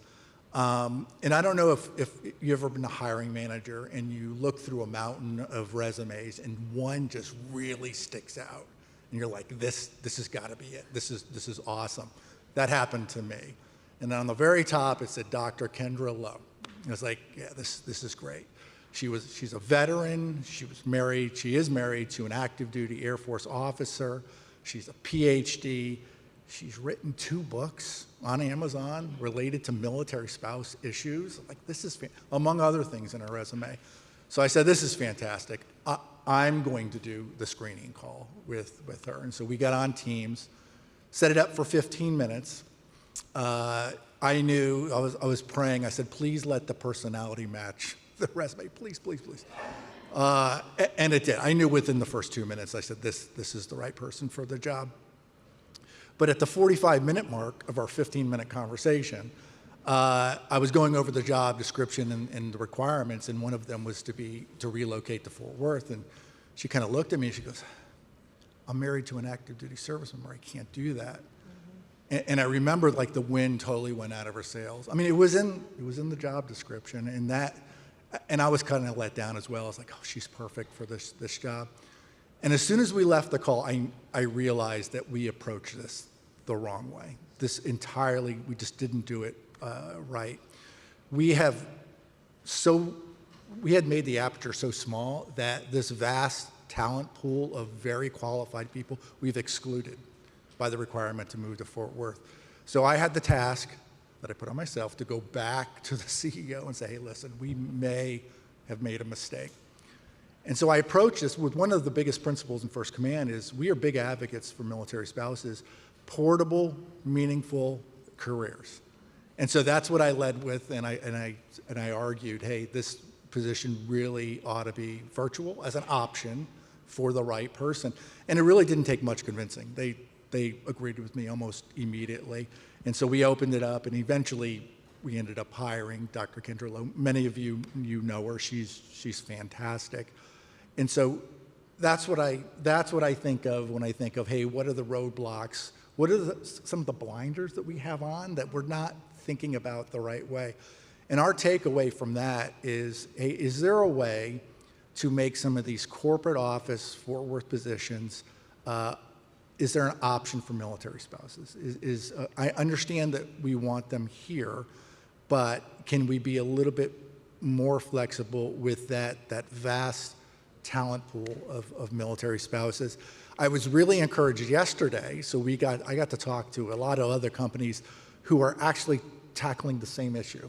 And I would like to give a shout out to Ian from Amazon, who I don't think is here any longer, but they are looking at that as well, as how can we identify military spouses at application? So we know, hey, this is a military spouse. Maybe we ought to look at this just a little bit different than everyone else. Last thing is, one thing I've learned from Kendra is military spouses are not looking for an unwarranted leg up or benefit. They are not looking for that. What they are looking for are things that level the playing field. That's what they're looking for. They don't want to be given a handout. They don't like quotas. And I think doing this and maybe identifying military spouses at the front end, way at the front end, not like I did with Kendra, that's not the right way to approach this. I think that's a step in the right direction. Yeah, absolutely. You know, a lot of military spouses hide it, right? And to be seen is huge.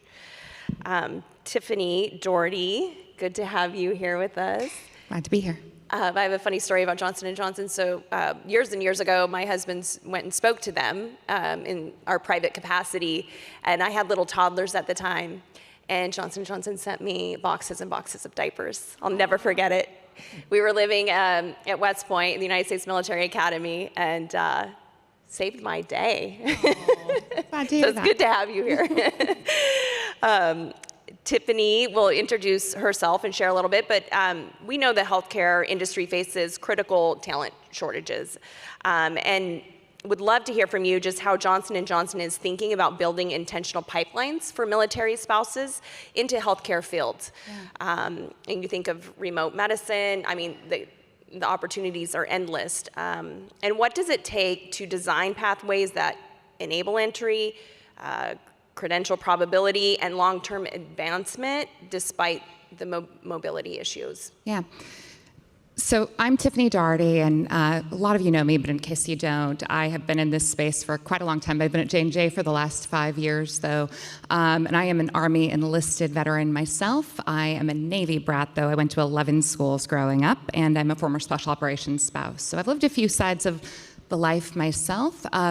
And I've worked in this employment space for many years. And the traditional way we look at it, we're still doing at J&J, which is how do we hire into our own company? But I think a more modern way that we're also looking at this is how do we step back and look at the ecosystem and how do we have an impact? What's the place that our company should partner with folks and have an impact? And then getting micro, what we're really doing and saying, what are really specific careers where we should be looking in, saying what are the problems and what are the solutions and how do we work there? And very specifically going into 2026, and we committed 2026 through 2028, we are working on the nursing profession, really going in on the nursing profession. So it's great to hear that, Tiffany. And our partners, Raleigh was just up here. I'm working really closely with Raleigh. In fact, 2026 through 2028, 2026, we're on a fact-finding mission to work on the nursing profession. We've just hosted a convening. We're doing focus groups where we are listening to military-connected nurses. We're hearing from them. What are the challenges that we're facing? We all know licensure, portability, but beyond that, what else are we hearing? And just today, I'm excited to hear from you. We're trying to avoid solutioning too quickly, but one thing we immediately heard was, when I move to a new community, it's about who you know, and I don't always know somebody, and I need to quickly find a mentor. I need to find people in that community. So today, through our partners at 50 Strong, a Hiring Our Heroes partner as well, we are launching the Military Connected Nursing Community Hub. So check that out at 50 Strong. An easy way to identify mentors where you're moving to. So we need people to sign up as mentors and mentees. We're also working with American Community Partners, so don't worry if you need a deeper, longer-term mentorship. So there's more than one way to find a mentor. But we're long-term committing to this, and also through advocacy. So it's the whole profession. It's not one thing, because we believe it's not only about elevating how do you get more people into the field, but we also found it's not just about interest. It's the number one field MFA found that their military spouses want to get into. But what they found beyond that when they lifted the curtain is they said, but they're not staying in the field. So what are the challenges there? So we're also tackling how do we make sure that nurses are thriving? And one of the challenges we found, one of the first people that I called up, because I recognized I didn't know anything, was I called up the Chief Nursing Officer. Rear Admiral Moon I saw her this week in Cleveland, one of my best allies. And I said, what are the challenges you're facing? Because she not only is the Chief Nursing Officer of USPHS, but she also runs the group of all the Chief Nursing Officers of all the branches. So I called her and I said, what are the challenges you're facing? And she said, it's training our nurse leaders, our rising nurse leaders. So we're starting to listen to them, and we want to equip them. And then the other one is, we think nurses have a unique vantage point to solve challenges in healthcare and not just bedside care. We think they are the innovators of the future. So how do we equip them there? And so we think that each of us have a place, just like HOH and Lowe's taking on skilled trades, to really dig in and solve the unique challenges of specific professions. I'm meeting in a couple of weeks with a group led by PsychArmor to talk about how do we do this with behavioral health professions and social work. So I think that that's a new and unique way to tackle this. And by the way, on the legislative side, we've also been an advocate to get through the legislation around the Lord Breen Act, which is around mental health for nurses and our critical care workers. So looking at a profession is not just how do we get people a foot in the door, but getting the foot in the door is how do we support the full profession.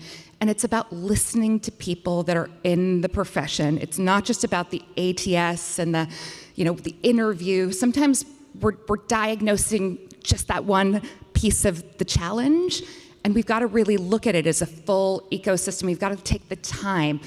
It doesn't mean we don't start moving, but right away, but you can build the plane while you're working on that. So that's what we're learning. Amazing, brilliant. Yes, nurses are can solve any problem that comes in front. It inspires. And you never know what's coming at you, so thank you.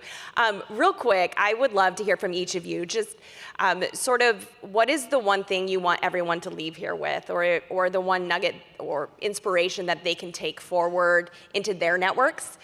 Because we solve this by communicating. We solve these challenges by this room, by sharing with others, by sharing with our network. I can't tell you that's the only, I think, of my career path, and I'm like, the only way I have survived is through networks and incredible people. And there is a lot of bad in this world, but there's a lot of awesome people too.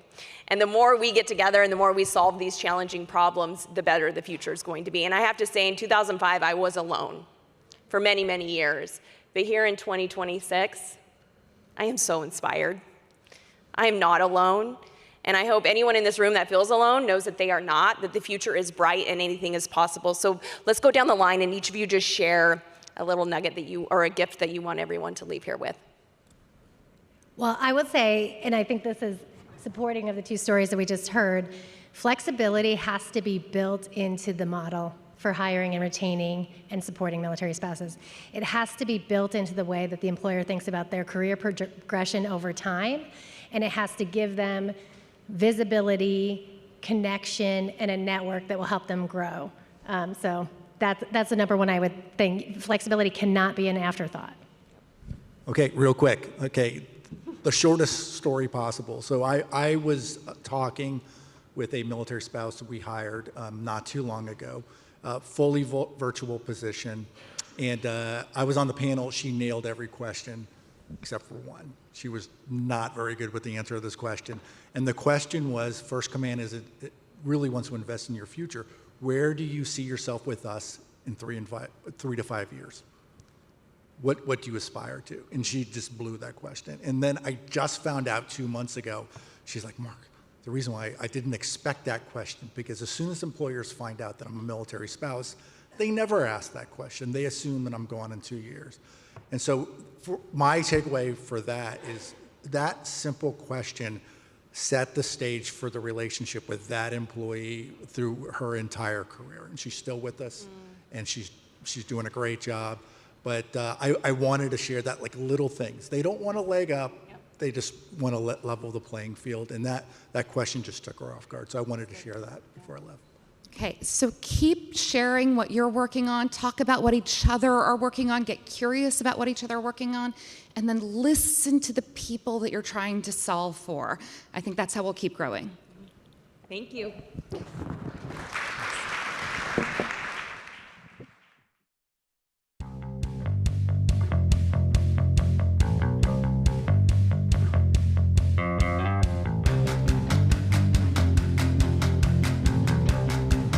With a very special announcement, please welcome back to the stage the 19th Chief Master Sergeant of the Air Force and Hiring Our Heroes Ambassador, Joanne Bass.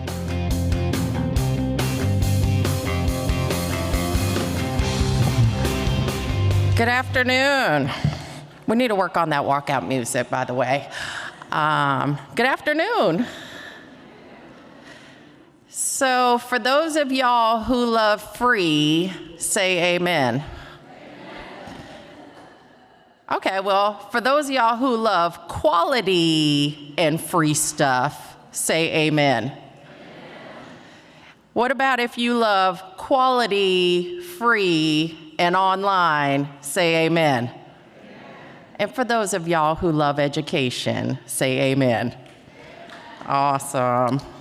All right, I got the after lunch crew. Very good. Hey, so we have heard all morning and into this afternoon that national security does not only belong on the battlefield. It begins at home, in the strength and stability of military families, and in the opportunities that we create for spouses and our families to thrive. It is truly an honor to join you today and during this portion to represent Columbia Southern University in partnership with Hiring Our Heroes. For too long, our spouses have navigated interrupted education, frequent relocations, career pauses, and professional barriers that often fail to reflect the talent that we've been talking about all day. And yet we know something to be true, that when a military spouse succeeds, we all succeed, and our families stabilize. And when families stabilize, our force and our nation are forever better for it. So that's why Columbia Southern is so dang proud to establish the Hiring Our Heroes Legacy of Service Scholarship. And honestly, for those of you all who were there, this may be the only true bipartisan outcome that came from the Army-Navy game with Melissa and myself, which proves that even rivalries between our branches can produce some good ideas, especially when you have the Air Force leading. But I digress. The scholarship is far more than access to education. It's about creating pathways to opportunity. It's about economic mobility, and it is about long-term success. It is about ensuring that our spouses can earn credentials that move with them, translate across industries, and open doors to meaningful employment and leadership. Because education is not separate from employment, it is one of the most powerful enablers of it. When we invest in education, we strengthen hiring outcomes, and we unlock the extraordinary potential that already exists within this amazing community. We've heard before that no single organization can do this alone. This calls for alignment, that whole of society approach that we've been talking about across educators, employers, policymakers, and advocates to ensure that we're building systems that don't just help military spouses enter the workforce, but they empower them to grow, lead, and thrive within it. At Columbia Southern, we are proud to stand alongside Hiring Our Heroes and each and every one of you to help turn that commitment into measurable impact, because investing in our military spouses is simply, as you've heard before, not the right thing, just the right thing to do. It's a strategic investment in our workforce, our communities, and national security. And so I'm pleased to announce that today we are going live with our scholarship. Again, I said free, quality online education. I don't know if there's a QR code. If not, we'll make sure that you get the information. The deadline to submit for our military spouses, please ensure this gets out to your networks, is the 17th of July, and we will announce one very happy military spouse in August. Thanks, y'all.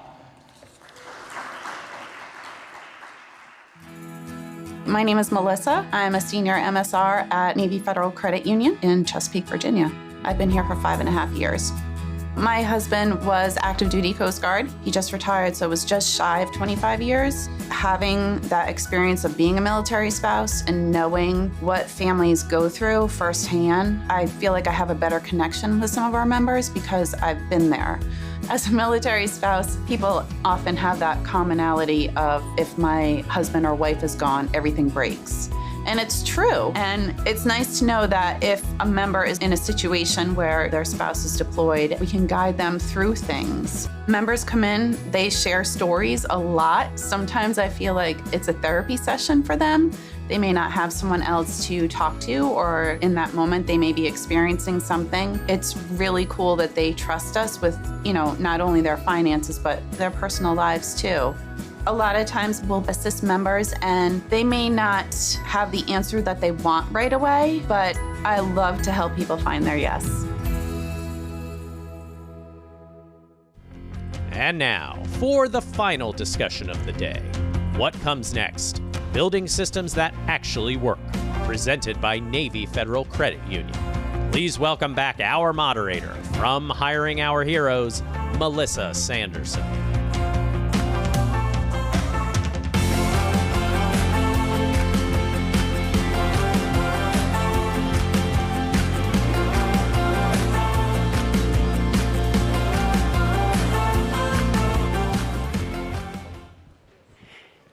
John just said it's bright.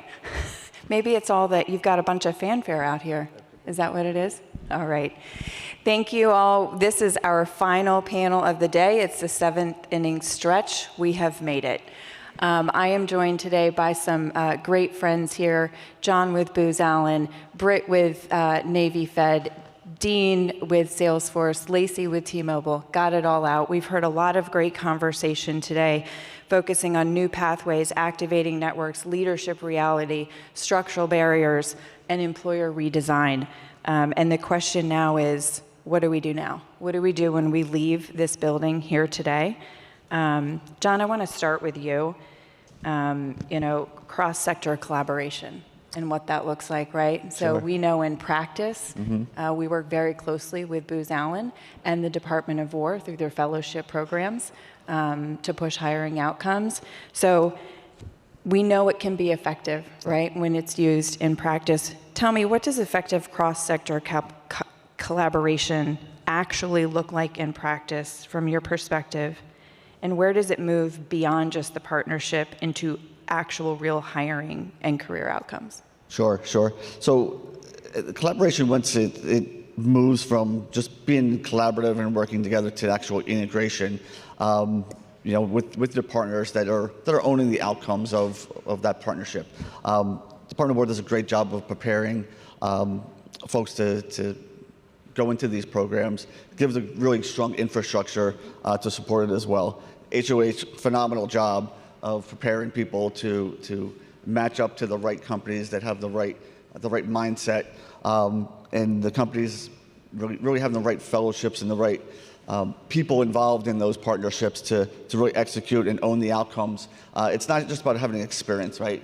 It's really trying to get them in the door, right? And make it, like I said, it's not a charity case, right? We're trying to get people a job. We're trying to get them a career.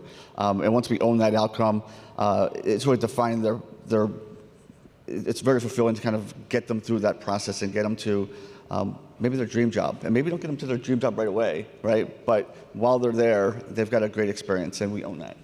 We have a joke around HOH that if you leave the doors unlocked, Booz Allen will just hire everyone in sight. So. Yes. Yep. Britt, over to you. You sit in our prep call. I just took so many words, and now I'm going to steal them. But you sit really at the system level. You've had decades of experience leading talent teams and different HR strategies. What must actually change in how we recruit, hire, and advance the talent so that military spouses, we're not just hiring them, but we're retaining them, right? Because I don't think we could, there's no argument. Nobody's saying they're not going to hire a military spouse, but it's got to go beyond that. What are you doing to actually retain them in your workforce? And then also, how do they progress, and how do they compete for leadership roles? I love that question. We are in the infancy of this journey, and that's why we're so grateful to be here today, the opportunity to learn from each of you so we can continue to amplify our programs. We have two very focused efforts in talent acquisition at Navy Federal, and the first one is we have a dedicated military affairs talent programs team. We affectionately call them MTAP, but we also have an internal mobility team. This really comes down to system governance and design. What do I mean by that? We need to be able to have the designs in place to facilitate fair and equitable career pathways, and that comes down to a few programmatic efforts. The first one being our MilSpouse Career Continuity Program. Our MilSpouse Career Continuity Program, we have helped over 250 military spouses to rehome them during PCS, and this is critical. If they're not within a commutable distance, we do have blanket approval for permanent portability during PCS, and this is so important. because our families depend on dual incomes, and our military spouses are serving our country just like their spouses are. We also recognize that many mil spouses are underemployed. 43% have MBAs or higher. They are highly skilled, very talented, and so it's important that we retain this talent. The other part of this is educating our hiring leaders. You could look at a resume and you could have judgment on the gaps that you see on that resume. They're not gaps. We also need to really prioritize skill-based hiring. Skill-based hiring is looking at someone's capability, not what they're doing today. We need to see their potential, and we need to create those career pathways to capitalize on their potential. So we are still learning. We've made great strides with our programs as far as conversion rates, retention rates, amplifying our programs, and we're grateful for the support. Our CEO, Dietrich Kuhlmann, he's a huge champion for us.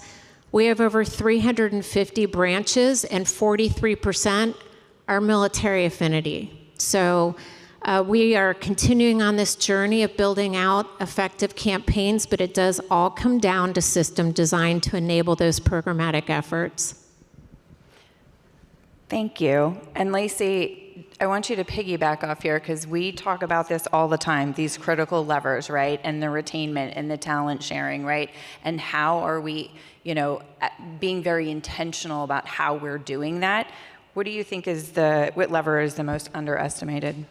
So I think to Britt's point, it's really that career continuity. So building a system within your company that supports military spouses when they do have to PCS, that's the last thing that they should have to worry about is finding another job or even finding another job within the company and having it be something they can't navigate. So really understanding how is your system built and set up within your organization to raise awareness for that employee, raise awareness for the hiring managers, and make that a more seamless transition when military spouses do have to move. It's not good enough just to hire the military spouse. It's about how you keep them in your organization or help keep growing their career. So if your organization can't support that based on maybe where they're moving, how are you leveraging your network? We've heard a lot about that with different organizations here today. And really, how are you putting that into practice by reaching out to your partner organizations and sharing that talent with them so that the military spouse doesn't have to start their career over every single time. So, you might be able to transfer them, but are they having to press reset on their career in that job every time that they move? Or are you enabling them to continue to grow their career, get promoted, see that growth potential every time that they're moving instead of having to reset every time? Pie in the sky, I love it. And Dean, for you, you sit in a very unique position as well, right? At this intersection of technology, AI, and really the future of work. And tell us a little bit about, from your perspective and all that you're doing at Salesforce, how is AI and these emerging technologies actively closing, right, the opportunity gap, not widening it? Yeah, thanks for having us here. Honored to be here. And yeah, I'm the tech nerd. I'm the AI geek up here.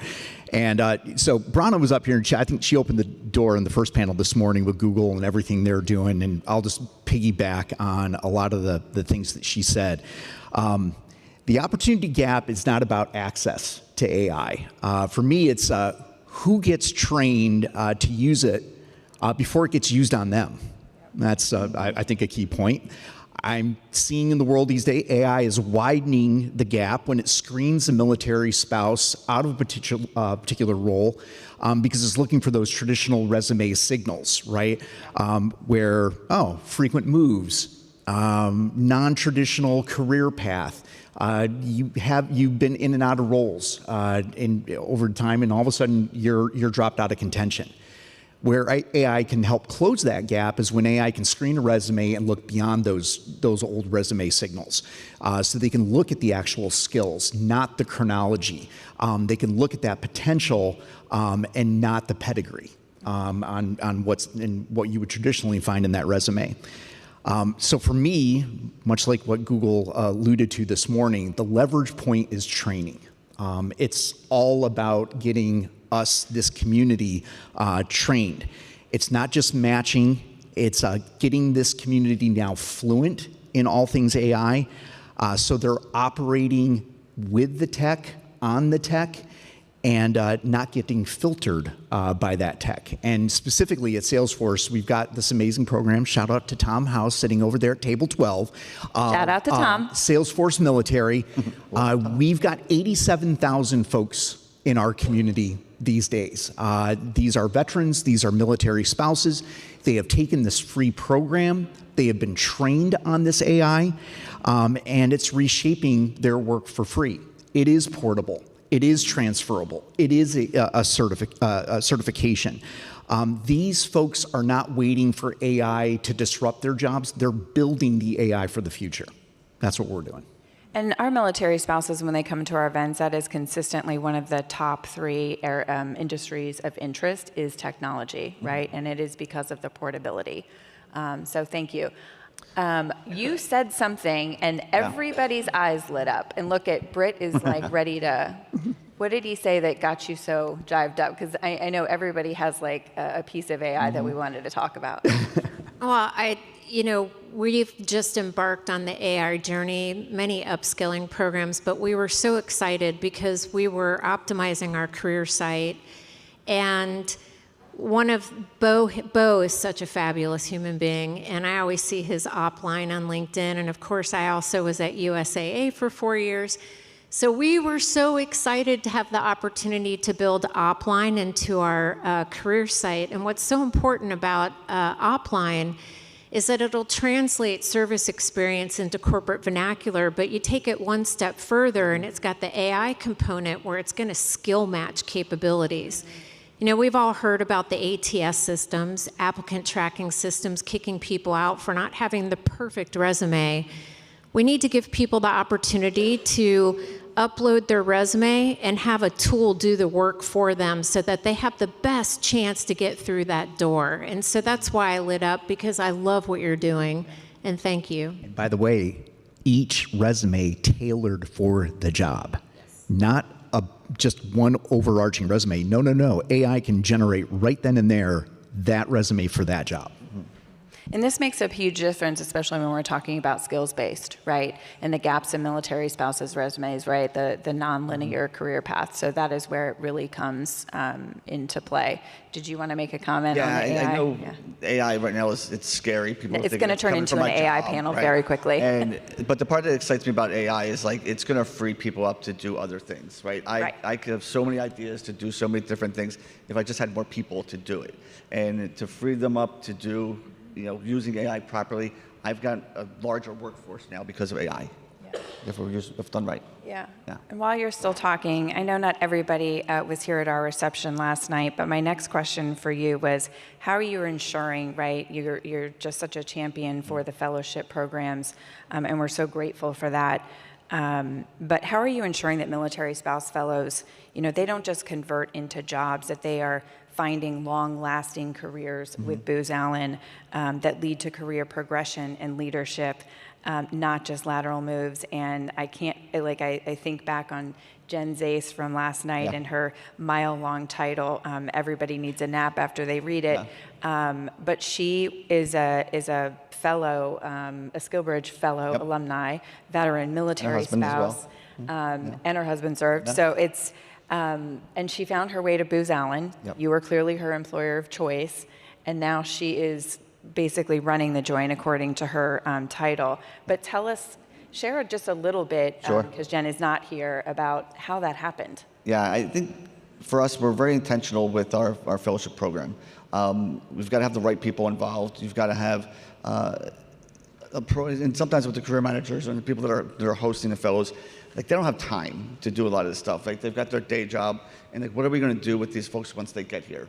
So we're very intentional about building out a program that is minimal. I won't say minimal effort, but I just said it. But it's really a format of what to expect when you get there. Here's what we do. Here's what the recruiting team and the programs team will do for you so that it is a great experience. We are learning from what they're bringing to the table. And we're really intentional about this is not, again, just a good feeling moment that we want to bring them here. We want to give them a career. We don't want them to leave, right? We want to give them the mobility to go do different things.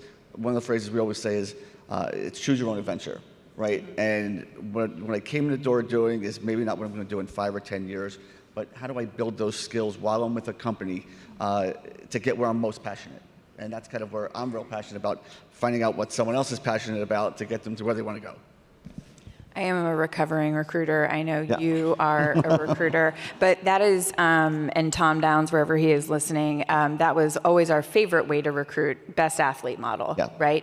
Get them in the door, see the potential, and I heard Mona at Comcast mention it earlier, and then figure out where they fit in, right? Which is very non-traditional, right? Like a lot of recruiters just aren't wired that way in businesses. You've got labor categories, you've got minimum requirements to hit, and it's like, let's throw that out. That's exactly right. My good friend Lacey Craig with T-Mobile. Hey. Hey, we're so far away. This is like never happened before. I can move. They put me next to John, who I swear is going to tell a dad joke at any moment. And I just also want to point out his socks. What does solving, we talk about the critical lever. You and I talk this topic like to death practically. And we've talked about which one was the most, underestimated. And you hit on this a little bit, but how do we go beyond talking and solving it? Like, what does it mean to actually solve the career continuity? It's very late in the day, and apparently I'm out of words. Actually look like in practice. And I know you have some really great examples of how you're not only talent sharing externally, but you have a system in place that when a military spouse has to PCS, there's a lever that they hit, and you guys jump into action to help figure out where you can rehome that military spouse so they are not experiencing that career disruption. Talk to us a little bit about that. Yeah, so I think from a solution standpoint, that's going to look different for every company because whether you're a small company or a larger organization, you might not have the same maybe technical pieces involved to activate that lever when that happens. But I think it's going back, someone mentioned earlier about asking questions or maybe staying curious about your military spouse population. And I think it starts there with understanding what are some of the barriers or things that they are encountering to solve that problem. So I think a solution is going to look different in many cases just based on what access to technology and systems companies have. But I think also understanding that when you do have the ability to self-ID, to engage our employee resource groups when possible, to raise awareness around different benefits that we have, or different companies or options, I think then it unlocks a lever of looking at different skill sets instead of jobs. So a lot of times, very early on, in my career with T-Mobile, a lot of the conversation was a military spouse was PCSing. They were maybe in X role. Could they PCS to X role, within that geography? It doesn't always have to be the same role. How are we integrating or maybe exploring different skill sets to look at what positions are available where they're going, or maybe in remote options? So maybe they're PCSing from a role that can't be remote, but can we look at roles that can be remote based on their skill set, based on their certifications, based on their experience? And so you don't have to have fancy technology in place to listen and to understand and ask questions. And I think that's so much the root of it, but then you can learn from that and put processes in place. So for military spouses that maybe don't know what to do, we do have an intake system in place where they can submit through our HR system. And then one of us from our team gets in touch with them to say, hey, do you know the benefits and availability that you have to transfer? And then we work with different hiring managers on the roles that are available based on their experience and skill sets. It doesn't necessarily have to be the same job. So I would encourage everybody, as you're looking to solve this problem, think outside the box. What have these military spouses done previously that maybe would make them candidates for different roles outside of what they're transferring from. Thank you for showing everyone what right looks like, that you don't need fancy technology, because you don't, right? You just need someone to listen. Yeah, that's right, exactly. Dean, I'm going to pop this over to you. I'm also very well of this clock in front of me, and we are standing between the Lifetime Achievement, which I know everybody is anxiously awaiting. But this is also a really important question, because we touched on this about the skills-based pathways and how AI factors into that, and how this is exceptionally important for our military spouses. What does a future-ready employment look like, and how does skills-based pathways factor in? Yeah, hat tip to Lindsay and the Blue Star family research fanboy here, and I'm going to use the pronoun she in this because the males were taken out of the study, so I'm going to use she a lot here. Pick your dystopian future. Mad Max, Terminator, do we got 3 years to live? Who the heck knows? But what I'm saying is military spouses, they are that future-ready workforce, in my opinion. They're motivated. They're adaptable. They build networks fast. They probably can make fire. They can siphon gasoline out of, with a tube. I can promise you I cannot siphon gasoline out of anything. Many can. Or make fire. I've seen it. Those are the skills we're going to need in this future. And for me, you get those spouses ready. You give them the credentials that can be portable. They're not tied to a single employer. You're going to remove 90% of the friction of what they're going to face. So this is what I think future ready means, is getting them ready with those skills, those credentials. It's not about predicting the future. For me, it's giving people skills that PCS with them, right? And better yet, they now have the skills to build the AI for the future they want to be in. That is exactly right. There you go. Mic drop. All right, Britt, you're going to bring it home for us. And these were all the words that I love that you said the other week. If we agree that this is a systems design issue, not an individual one, what must change, these were your words, across people, process, technology, and leadership accountability? This is a very long question to make, we won't finish it. To make portability, internal mobility, and flexible career pathways the standard, not the exception. So since this is the close, I can't stress enough how important whole heart leadership is, whole person leadership, radical flexibility, leading with grace. I think about a teammate of mine, her name is Rochelle. We were sitting in a one-on-one, and she was telling me about her husband, Nick, who is being sent on a mission in a burner phone. She has 2 toddlers that are under 2, and she's a little anxious. She has a very pressuring job. What I share with all of my team members in our department is work for your day, you do you, you're doing your job, we're all adults, but we need to have leaders that are leading through the whole person. And that does take flexibility, kindness, grace, and heart.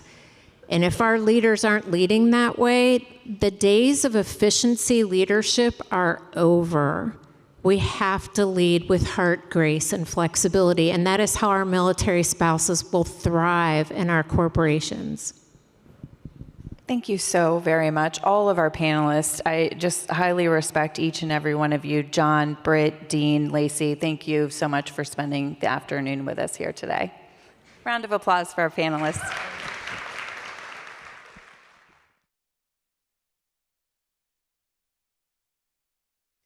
Hi, my name is Priscilla Rahman. I'm a senior solution engineer here at Salesforce. I started my journey with Salesforce in 2022. Crazy, I had never even heard of Salesforce before that. But I was looking for a career change. My husband, unfortunately, had recently lost his hearing, and his body was starting to show him that it was time to hang up this chapter. On a positive note, I was finally able to have my career, a career for me that didn't have to be PCS proof, and a career that didn't have to be secondary to his. Via my SECO, I was introduced to Hiring Our Heroes and attended the Amplify event. There was a breakout session. I had 2 choices: federal resume writing. I had done enough of those courses. Or Salesforce military. I didn't want to do sales. So I was like, what do I have to lose? And when I was Googling it, because what Stephanie and Iris were saying from Hiring Our Heroes, I was like, oh my gosh, this sounds amazing. And sure enough, Forbes company, I was like, okay, this is legit.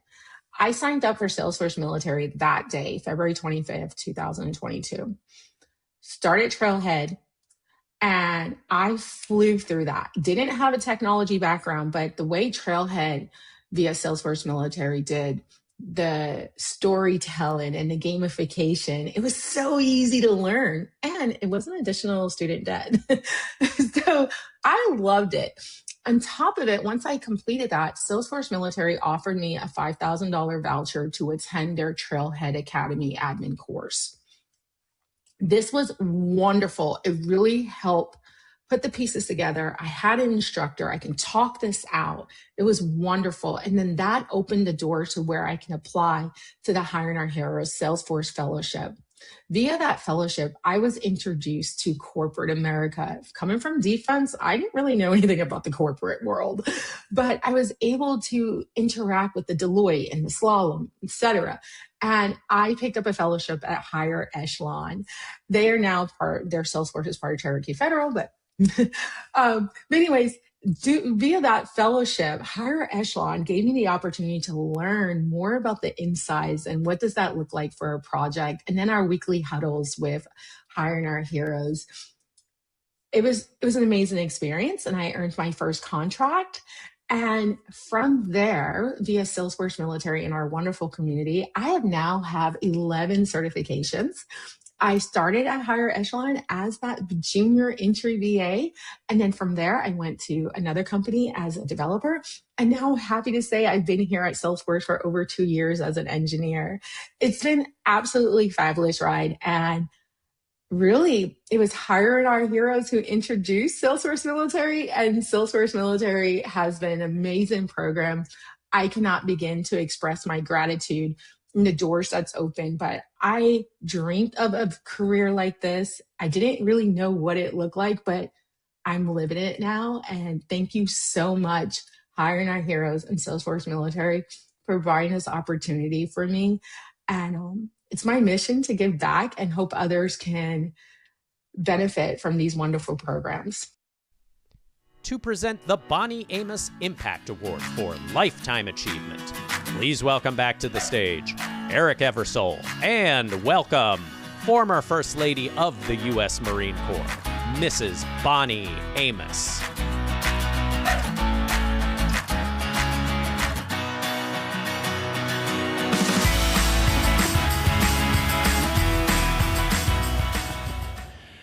Well, good afternoon, everyone. This event's been fantastic. I hope you feel that way as well. But this is my favorite part of the event each and every year. I suspect many of you, like me, have those people in your lives that have had a profound impact on who you are as a person. People who you look up to, you learn from, people who make you think differently about problems and opportunities, and importantly, the way that you treat people each and every day. And I just happen to be with two of those people today. Two people who, Bonnie Amos and Sheila Casey, two people that I remember the first time that I met both of you at separate events. Two people who made me think so much differently about military spouse employment and their compassion and their energy and their never say never attitude. It's truly been a real gift and a blessing that I've met both of you, and I really mean that from the bottom of my heart, because what you've done for the military spouse community has profoundly changed it forever. And so I'm really thankful for what you've done. Of course, we named the Lifetime Achievement Award after Bonnie because of that impact. And we gave the first award to Sheila, no surprise there. And so we're really honored to have both of them join us today to present this year's Bonnie Amos Lifetime Achievement Award. And with that, let me turn it over to Bonnie to say a couple of words. Bonnie? Thank you. When this award, the naming of this award became my name, and it was a complete surprise at the event that we were attending here, although I should have caught on something was going on because I had friends I hadn't seen in a long time that came to an event here. It was just very strange. And they called me up on the stage and announced it, and you know, I got to do the copious tears. And I babbled a lot that night. I babbled a lot because I was so taken back. I'm still taken back that my name still holds on this award that is given to spouses who have truly impacted our spouse employment world, our military spouse employment world. As we started this adventure a number of years ago with Hiring Our Heroes, and I think I was the first ambassador, and we traveled a lot and did a lot of things, and at one juncture, there was an event that I was totally ill-prepared for, which I won't go into except that I left my suitcase at home. So that'll tell you how bad I started out. And then it was someone put a microphone up to my face to interview me. And I was just blown away that morning. I had no calm, no composure, nothing. I didn't know what the hell I was doing. And so he said, so my first question for you, Mrs. Amos, is why should we hire military spouses? I thought, well, that's easy, you fool. Well, it's because we're good. We're damn good. And that became our moniker for about 5 or 6 years. We grew up past that and got a little more sophisticated. But that was the beginning of this thing called an Impact Award, I guess, because we are damn good.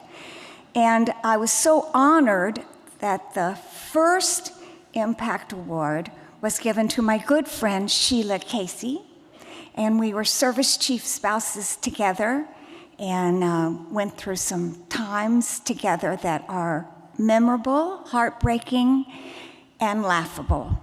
And so I'm delighted to be here this afternoon. Is it afternoon? It is afternoon. It's so dark in here. Do you love these blue lights? I thank all of you, the growth of this program, the maturity that this program has taken on, the importance that this program continues to serve this amazing community called military spouses. It's just mind-boggling. I told Eric that I felt like I'd landed on Mars. It's so different and it's changed so much to the good, to the greater, to the greatest, that I feel like I'm on Mars today. It's my honor and privilege to be with each of you today for all that you do to make spouse employment, military spouse employment important in your jobs, in your lives, and in your professions. Because remember, we're good. We're damn good. Thank you.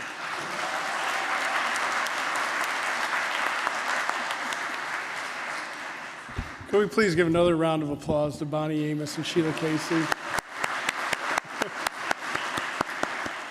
And if there is any question about it, they are damn good. So thank you all. There is a third woman who has had a profound impact on my life equally as well. And she just happens to be this year's recipient of the Bonnie Amos Impact Award for Lifetime Achievement, and her name is Deb Kloppel.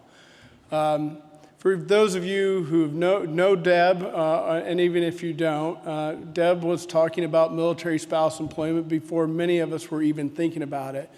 And she was so bold to start an organization to help military spouses find employment in 2004 when there weren't any organizations supporting military spousal employment or not doing so consistently. And if you've ever been in the nonprofit world, when you take an idea from the beginning and try to grow something, no matter how good it is and how important it is, it's not easy. And you have to have a lot of conversations to convince people why it matters and why they should care and why they should give money to support it. But the one thing you'll see from these two remarkable women, as well as this year's recipient, is that they have a never say never attitude, and they're going to get the job done at all costs. I could go on and talk about Deb's impact and all the amazing things she's done, but instead we have a relatively short video that we'd like to play. So if we could play the video, talk a little bit about Deb.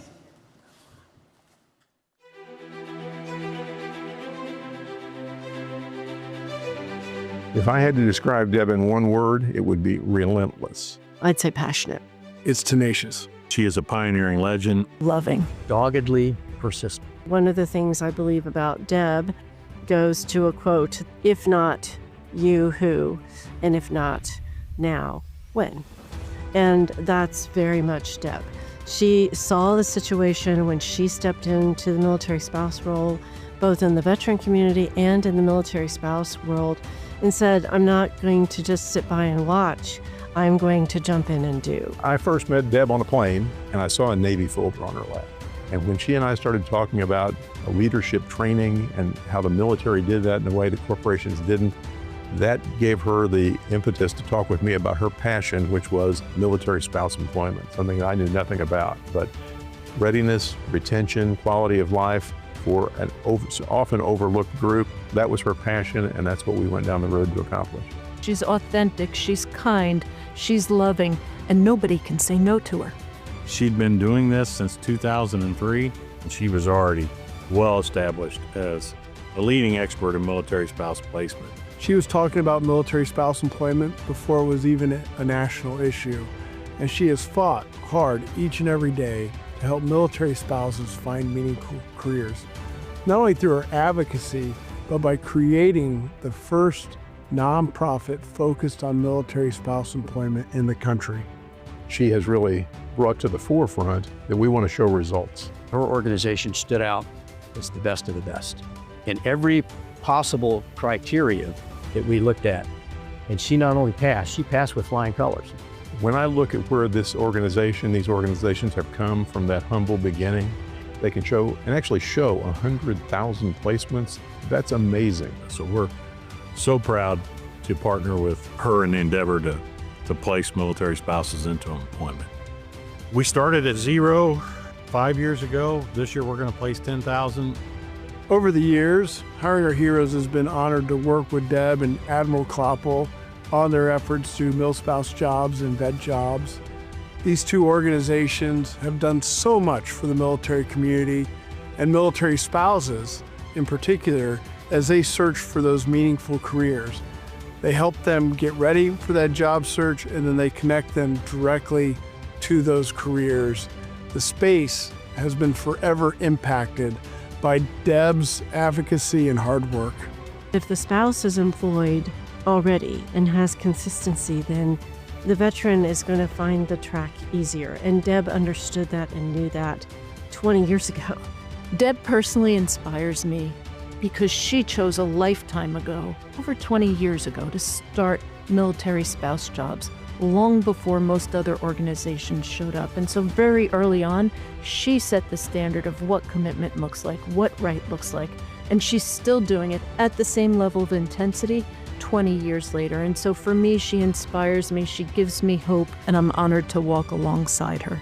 She bites into something and she doesn't let go. And she is a force of nature. Her heart is huge when it comes to this community. It can be 10 o'clock at night, it can be 7 in the morning. She's texting, she's calling, she has an idea. She is just always working behind the scenes to create actual change and meet the moment where it is. Congratulations, Deb. Nobody deserves this more than you. And everybody in our community is indebted to you. Deb, I'm so proud of you, and I'm thrilled you're getting this award. It is well earned and well deserved. Congratulations, Deb.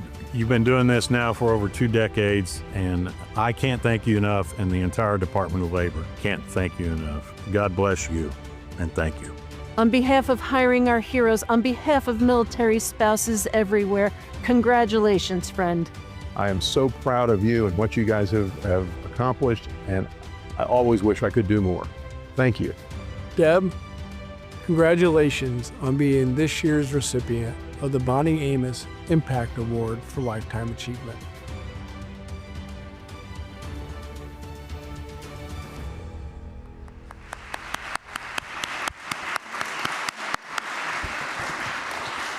Ladies and gentlemen, please join me in welcoming Deb Kloppel.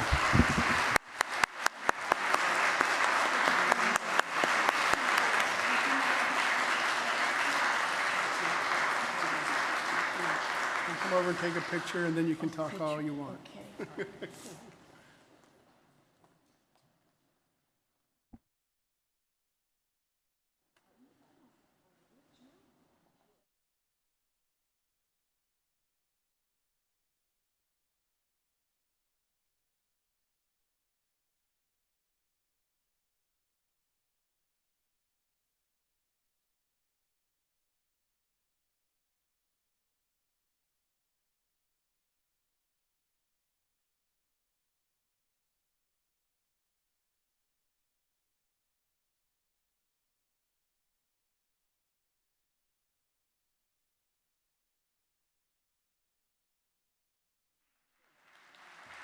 Okay.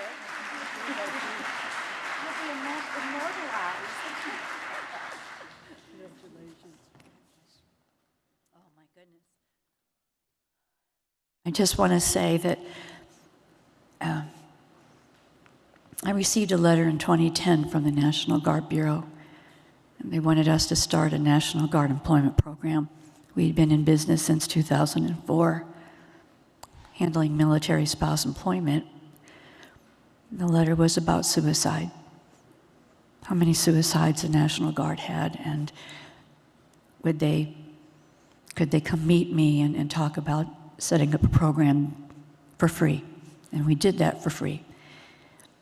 Today, that number, it's been proven, we did the data.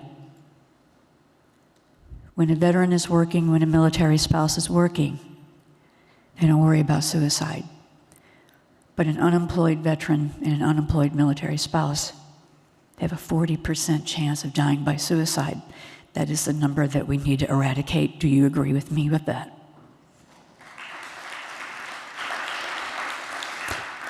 I bring that up to you today not to down this, because I'm so moved. I'm so moved. But I spent 72 days in the hospital with open heart surgery, and my husband, retired Rear Admiral Dan Kleppel, it's the first face I saw every morning and the last face that I saw before I went to bed. I'm going to dedicate what's left of the rest of my life to caregivers and to wounded and to the suicidal, to incarcerated, to homeless. I want military spouse jobs and vet jobs to bring us the referrals that are so enormously hard to place. We're pretty good at what we do. To Eric Eversaw, Liz O'Brien, and the HOH team, this award is just much more than recognition of a life's work. You validated it. And you don't get that a lot today. To Navy Captain Ron Rochelli and Air Force Captain Marcy Rochelli, combat nurse, thank you for attending today. It meant so much to me. It means so much. And Denise Lewis, who is our military spouse jobs and vet jobs representative. I take this award so humbly and with so much honor. I leave you with 2 things today, 2 things. Civilians can't touch what you do, military spouses. I recognized it in 2004 when I gave up my executive career on purpose with no regrets to support my husband's military career. I would do the same. But what you have that no other person has in the workforce that I have seen is resilience. You reconcile. You know how to reconcile things in your life. And every day you reconcile. I didn't say compromise. You reconcile. You're the most precious reconcilers we have on this earth. Every piece of information that was given today just blew me away because it's true. In 2004, there was the Army Spouse Employment Program that became MSEP. Thank God for MSEP. It's a blessing. And then military spouse jobs. And look where you are today. I can die tomorrow if I have to. I don't want to, knowing that this is handled HOH. HOH has this handled. Thank you, and God bless you.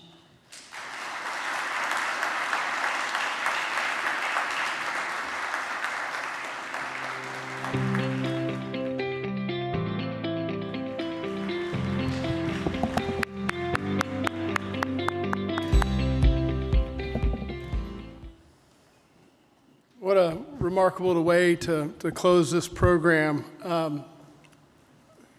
For all the military spouses that are here in the audience or those that are watching, I want each of you to know that we hear you, we see you, and we're going to do whatever it takes to help you find those meaningful careers. That's our promise to you. And I feel very fortunate that we have such a great group of private and public sector partners that are committed to making a difference in your lives. We're going to tackle this persistent challenge when it comes to military spouse, unemployment, and underemployment. That's our commitment. So we've heard a lot of great panels today. We're really excited about the future. We can make a difference. We will make a difference. And I want to thank everybody in this room who have made that commitment. And even if it happens one person at a time, we're going to do it. So thank you all for being here. Thank you for being committed to helping military spouses. And thank you for supporting our mission on that front. One last note before we break. Obviously, this weekend is Memorial Day. It is not Happy Memorial Day. I think for many of us, when we think about, especially the last 20 or 30 years or even before that, and the ones we've lost, it's really about taking just a couple of minutes to reflect on the tremendous sacrifice that has occurred from our military and their families over the last, really in the history of our country. So I do hope you enjoy time with family. I do hope that you spend a little bit of time enjoying barbecues and baseball games, but I also hope that you can just take a couple minutes to reflect on that service and sacrifice. With that, I hope everyone will join us for just a couple minutes or longer in the room next to us. We have refreshments, and it looks like some great cannolis over there, so if cannolis are your thing, we would love to have you join us. But thank you all again for being here, and God bless. Thank you for joining us today for the 10th Annual Hiring Our Heroes Military Spouse Employment Summit. On behalf of HOH, we are deeply grateful for your presence, your partnership, and your commitment to military spouse employment. Please join us for a dessert reception next door in the Briefing Center. And thank you for being part of this extraordinary milestone.